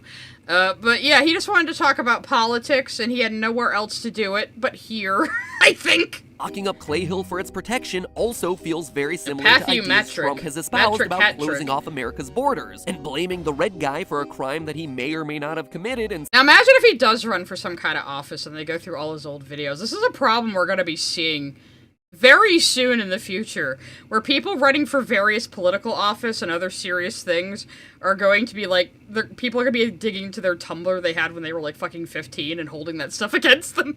It's gonna happen. Sending him out of the city has some pretty direct parallels to Trump's immigration policies. Oh, for God's sakes! Government-sponsored security cameras have themselves a direct— We are talking about the funny British puppet show! Get a grip! Connection. It's also pretty on brand for the people who are making this show. It's on brand for them, they are both extremely English. Are both British, and as Trump's visit to the UK in 2018 showed, many people overseas aren't the biggest fans of his. Wow, they protested him when he was in the country. That means all British people are thinking about Trump always and are writing political treatises against him in their fucking absurdist abstract puppet show. On a more personal level, Joe has a history of retweeting media and tweets that run counter to the American far right or mock Trump and his family. You guys remember the tiki sticks? You guys remember the fucking tiki stick thing? And how fucking pathetic that was? Oh, that's a blast from the past right there. Why are you putting Joe Pelling next to that image? To the American far right or mock Trump and his family, including a video made by the other production company, Super Deluxe, which just so happens to now be producing the new season of DHMIS. He's like, see, I tied it together, see, I totally justified talking about, like, fucking current politics in this video about a British puppet show! Yes, and when you act— Oh, you don't remember the Tiki Torch thing? There was a bunch of fucking white supremacists, like, went out to, like, chant that Jews will not replace us, and they wanted to look like an angry mob, so they went out to, like, fucking Pier 1 or something and got a bunch of, like, tiki torches to carry, and they all looked completely retarded, and we made fun of them. It was in Charlottesville, yeah. Actually look at Super Deluxe's history of programming, it would make a ton of sense for the new episodes of DHMIS to be a commentary on Trump. Super Deluxe has put out lots— Because Super Deluxe is funding it, and then they weren't anymore, obviously this whole season is going to be about how Orange Man bad. Even though this show is extremely British. It has never been about politics. DHMIS to be a commentary on Trump. Super Deluxe has put out lots of content over the past We should look at the current comments before I wrap up, I think. couple of years lampooning the Don, including a series made by former president of Mexico, Vicente Fox, where Fox generally attacks Why the Trump. fuck are we bringing up the former president of Mexico now? What is this? We are so far away from the topic at hand. Fox's biggest issues, that Mexico will not pay for Trump's Thank you for whoever recommended that we watch this one too. proposed border wall. Mexico will not pay for this huge wall. I know that this doesn't directly prove that the next season of Don't Hug Remember the wall, guys? Remember the wall? Me, I'm scared is going to be about the Ducks takeover of In his defense, this did come out in 2018, but dear fucking Christ. Clay Hill and its parallels to Donald Trump's presidency, but we've got some pretty strong visual clues, a message that makes sense given the show's history, and producers who aren't afraid to lean into this kind of messaging. You might say that Definitely that all means the duck is Trump, even though you have absolutely no fucking reason to think this. the Duck becomes the Donald Duck. And what makes you think these two would lean into politics when they never have before? Nothing made by This Is It has really been about politics, ever. But wait, there's one final point. What about Yellow Guy? Well, for as dark and cynical as the series can be, DHMIS We have Yellow Guy next to Kylo Ren. This is probably his editor's fault, not his, but why? seems to end itself on notes of hope. Independent digital video was the hopeful ending of the first 6 DHMIS episodes, and now it's my theory that— Are we still hopeful about YouTube now that it's becoming more corporate and commercial and we can't really do anything about it? Yellow Guy might just be the one to offer hope of ending the Duck's totalitarian reign in this new installment. By the way, send me super chat. Not only is he not banished from the town, but in the shot of the duck machine, we see him here, in the corner. You can tell— That's not him. That's another yellow character with a pink mohawk. That might be his imaginary girlfriend from episode 3 of the show. You know, his special one? This looks like it's a chick yellow person with a pink mohawk. Why do you think that's Yellow Guy? by his ear, only now he has I'm pretty sure that's Yellow Chick. Pink mohawk. Yellow Guy in the DHMIS series has always represented the youth, the next generation, kids, all the— Yeah, when I think of the youth, like Yellow Guy, I definitely think of Mandy Moore and Justin Bieber, which I think these were like, is that Hannah Montana? I don't know what the fuck one that is. It's one of the blonde Disney girls. But yeah, at least the cast of Kindergarten makes a little more sense when talking about him. Why pop stars? Again, this is maybe his editor's fault, but— Evil kids programming from episodes 1 through 6 was directly aimed at brainwashing him. Now in this shot, we see a Yellow Guy. It was definitely about brainwashing, and he must be a fucking UK punk now. That's definitely not a different character. Who's changed. You can see eyelashes here, even. Who's discovered himself. Who's experimenting. Oh, it was Hannah Montana. Look, Hannah Montana, Mandy Moore, the one that was in the Herbie video, whatever the fuck her name is, they're all the same person to me. And is in a position to pull the plug on the Ducks. I'm old, alright? Surveillance state. If I'm right about the parallels to today's American political system, this is a direct parallel to how many youth have been outspoken about President Trump's policies, and how many believe that the future of American politics— I just wanted to talk about Trump, but that's just a theory. is in the hands of Gen Z, most of you guys watching, who are known to be the most accepting generation, inclusive— Yeah, Lindsay Lohan is who I was— yeah, the Herbie girl. I only know her as being in the Herbie movie. God, that's terrible, isn't it? Yeah, Gen Z is so accepting, aren't they? They're so accepting and normal and definitely not, like, just reinventing all of the same old conservative problems that say it's progressive now. It's definitely not what they're doing. Diverse and eager to change the world to make it a more tolerant place. And every young generation is eager to change the world, and then they get older and realize the world is a whole lot more complicated than they thought it was. At least people should be getting there by their 30s, but many seem to not. That is the Wakey Wakey that the trailer is referencing. A wake up for America and a reference to the woke generation. The ultimate— How did you get here? What? Again, did you do a line of coke before or after you wrote this script? How did we fucking get here, Patrick? But again, this is why he'll be a good politician. I'm telling you, within the next 5 to 10 years, he is going to be a senator. Trailers referencing a mark Wake my Up for words. America and a reference to the America! Woke generation. The ultimate question is, will Yellow Guy be able to do it? Is that Donald Just Glover? have to wait and see.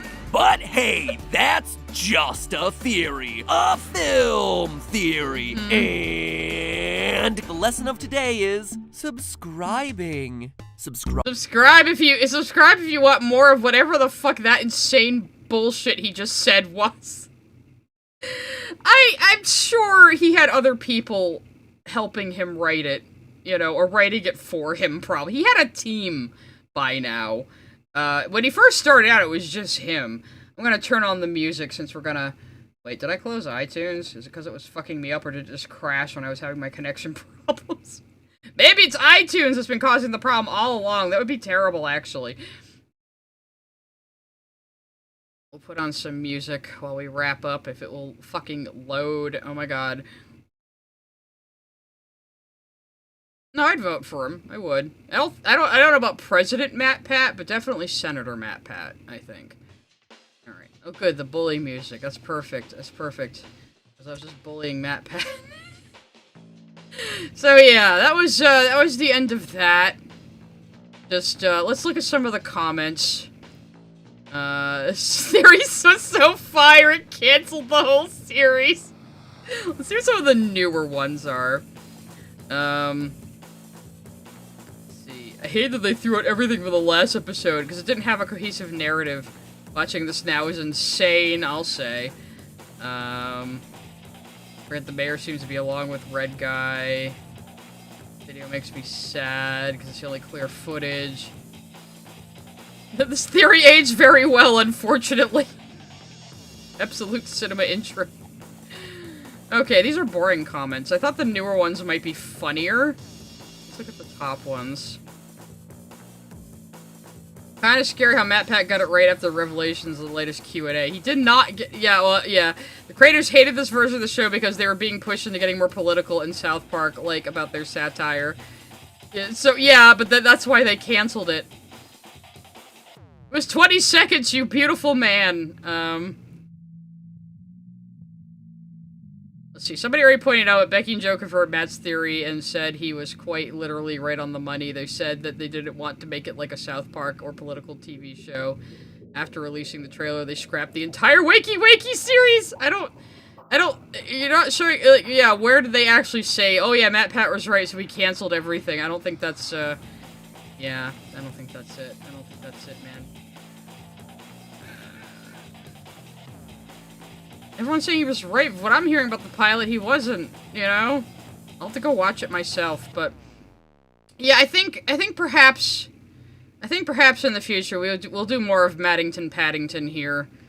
I mean, he's not on the channel anymore, but, like, the earliest stuff is definitely him. Like, we could go over old MatPat, like, 10 years ago. 10 fucking years ago. I think he had videos before this. I think he cleaned up the channel a bit when they kind of went a little bit more commercial. But yeah. AdvocateSimber3481 sent a super chat. Isn't SF about World War I and daddy issues? Was FFs again? What was that we were talking about? I forget what that was a reference to, unfortunately. So yeah, but he had a lot of classic ones. So maybe we'll do another MatPat stream sometime. I think now I'm definitely interested in doing, like, the same thing where we'll watch Salad Fingers and then watch MatPat's theory on Salad Fingers. I think that would be fun, especially since so many of you are telling me you don't know what Salad Fingers is. Let's like, at least look it up. I'm not gonna play anything, but, if you've never seen Salad Fingers, it's a show... It's a web series by David Firth. It started out on Newgrounds, unsurprisingly. I told you guys, he's still making... There was a new episode 5 months ago. There are new episodes. So, and a few other things by him. But this is Salad Fingers, and it's definitely not for the faint of heart. So any of my people who are, really freaked out by, like, body horror and gross stuff, you probably won't be able to sit through the stream. But yes, Salad fingers. It's very good. It's another very British one. So there's 14 episodes so far. It's been going on since like, oh god, it's the oldest one on YouTube. 18 years ago. But I think, oh, this is the original upload. Okay, I was gonna say, I think he had it on Newgrounds before then. So yeah, Salad Fingers has been going on for almost 20 years. So there you go. Advocate Simpered 34. Oh, there we go. Super chat. SF is Salad Fingers. Sorry, I didn't realize what we were referring to there. I mean, that's how he takes it. But Salad Fingers. Mr. DeBoss Baby 6969 send a super chat. David is in the game Mugenics. I'm not surprised at all. A lot of people are Mugenics saying a meow, but it's a lot like Don't Hug Me, I'm Scared, where it's not really about plot. It's not really about plot at all. It's about vibes. So I don't know if we're gonna watch any more Don't Hug Me, I'm Scared theories. We're just focusing on MatPat tonight. So I know there's a few others, but they mostly reiterate what MatPat said. I'm just gonna turn off the big screen for now. So yeah, I think I'm gonna wrap up there. So this was a fun Friday stream. So now I have another idea for one. Revisit MatPat and do the Salad Fingers one. And maybe we'll revisit MatPat sometime and just watch a bunch of old game theories and do another assessment of, did this thing always suck? I think let's have to go into it now, because the last few times I've been like, this thing used to be good and it sucks now. I went into it and said, oh no, oh, this thing always sucked. Oh shit, it happened with Cart Narcs. I said, it sounded like it started out like a cute idea and then it got bad. No, it was always bad. And then we went into Honest Trailers, it was like, oh, I swear this used to be good. Oh no, it was always bad. And then, of course, the same thing with fucking Extra Credits. I was like, oh, I swear their videos used to be good and now they're bad. And we watched, like, one of the earliest videos. It's like, oh no, they were always like this. Oh no! Why does this keep happening to me? So anyway, yes, this was fun. Thank you for coming to my Friday stream. Again, these are very experimental. Though it seems like we always had fun on this one. And my internet's fine now. I don't know what the fuck is up with that. I'm gonna have to get into the wires or something, or figure out what the hell is going on with that. Or maybe YouTube just hates me.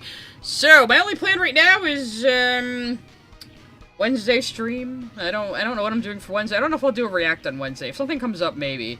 But for right now, I'm planning on doing Wednesday stream next. I haven't really gotten back into gaming streams yet, but I'm working on some things behind the scenes. I am going to release an April Fool's video. So keep an eye out for that, and I'm hoping it might fool some people. You'll see. You'll see. Don't worry. You'll see. Maybe you'll forget that I said this. You'll think it's real. But yeah, keep that in mind. Anyway, thank you for coming. Thank you for your super chats, and I will catch you guys next time.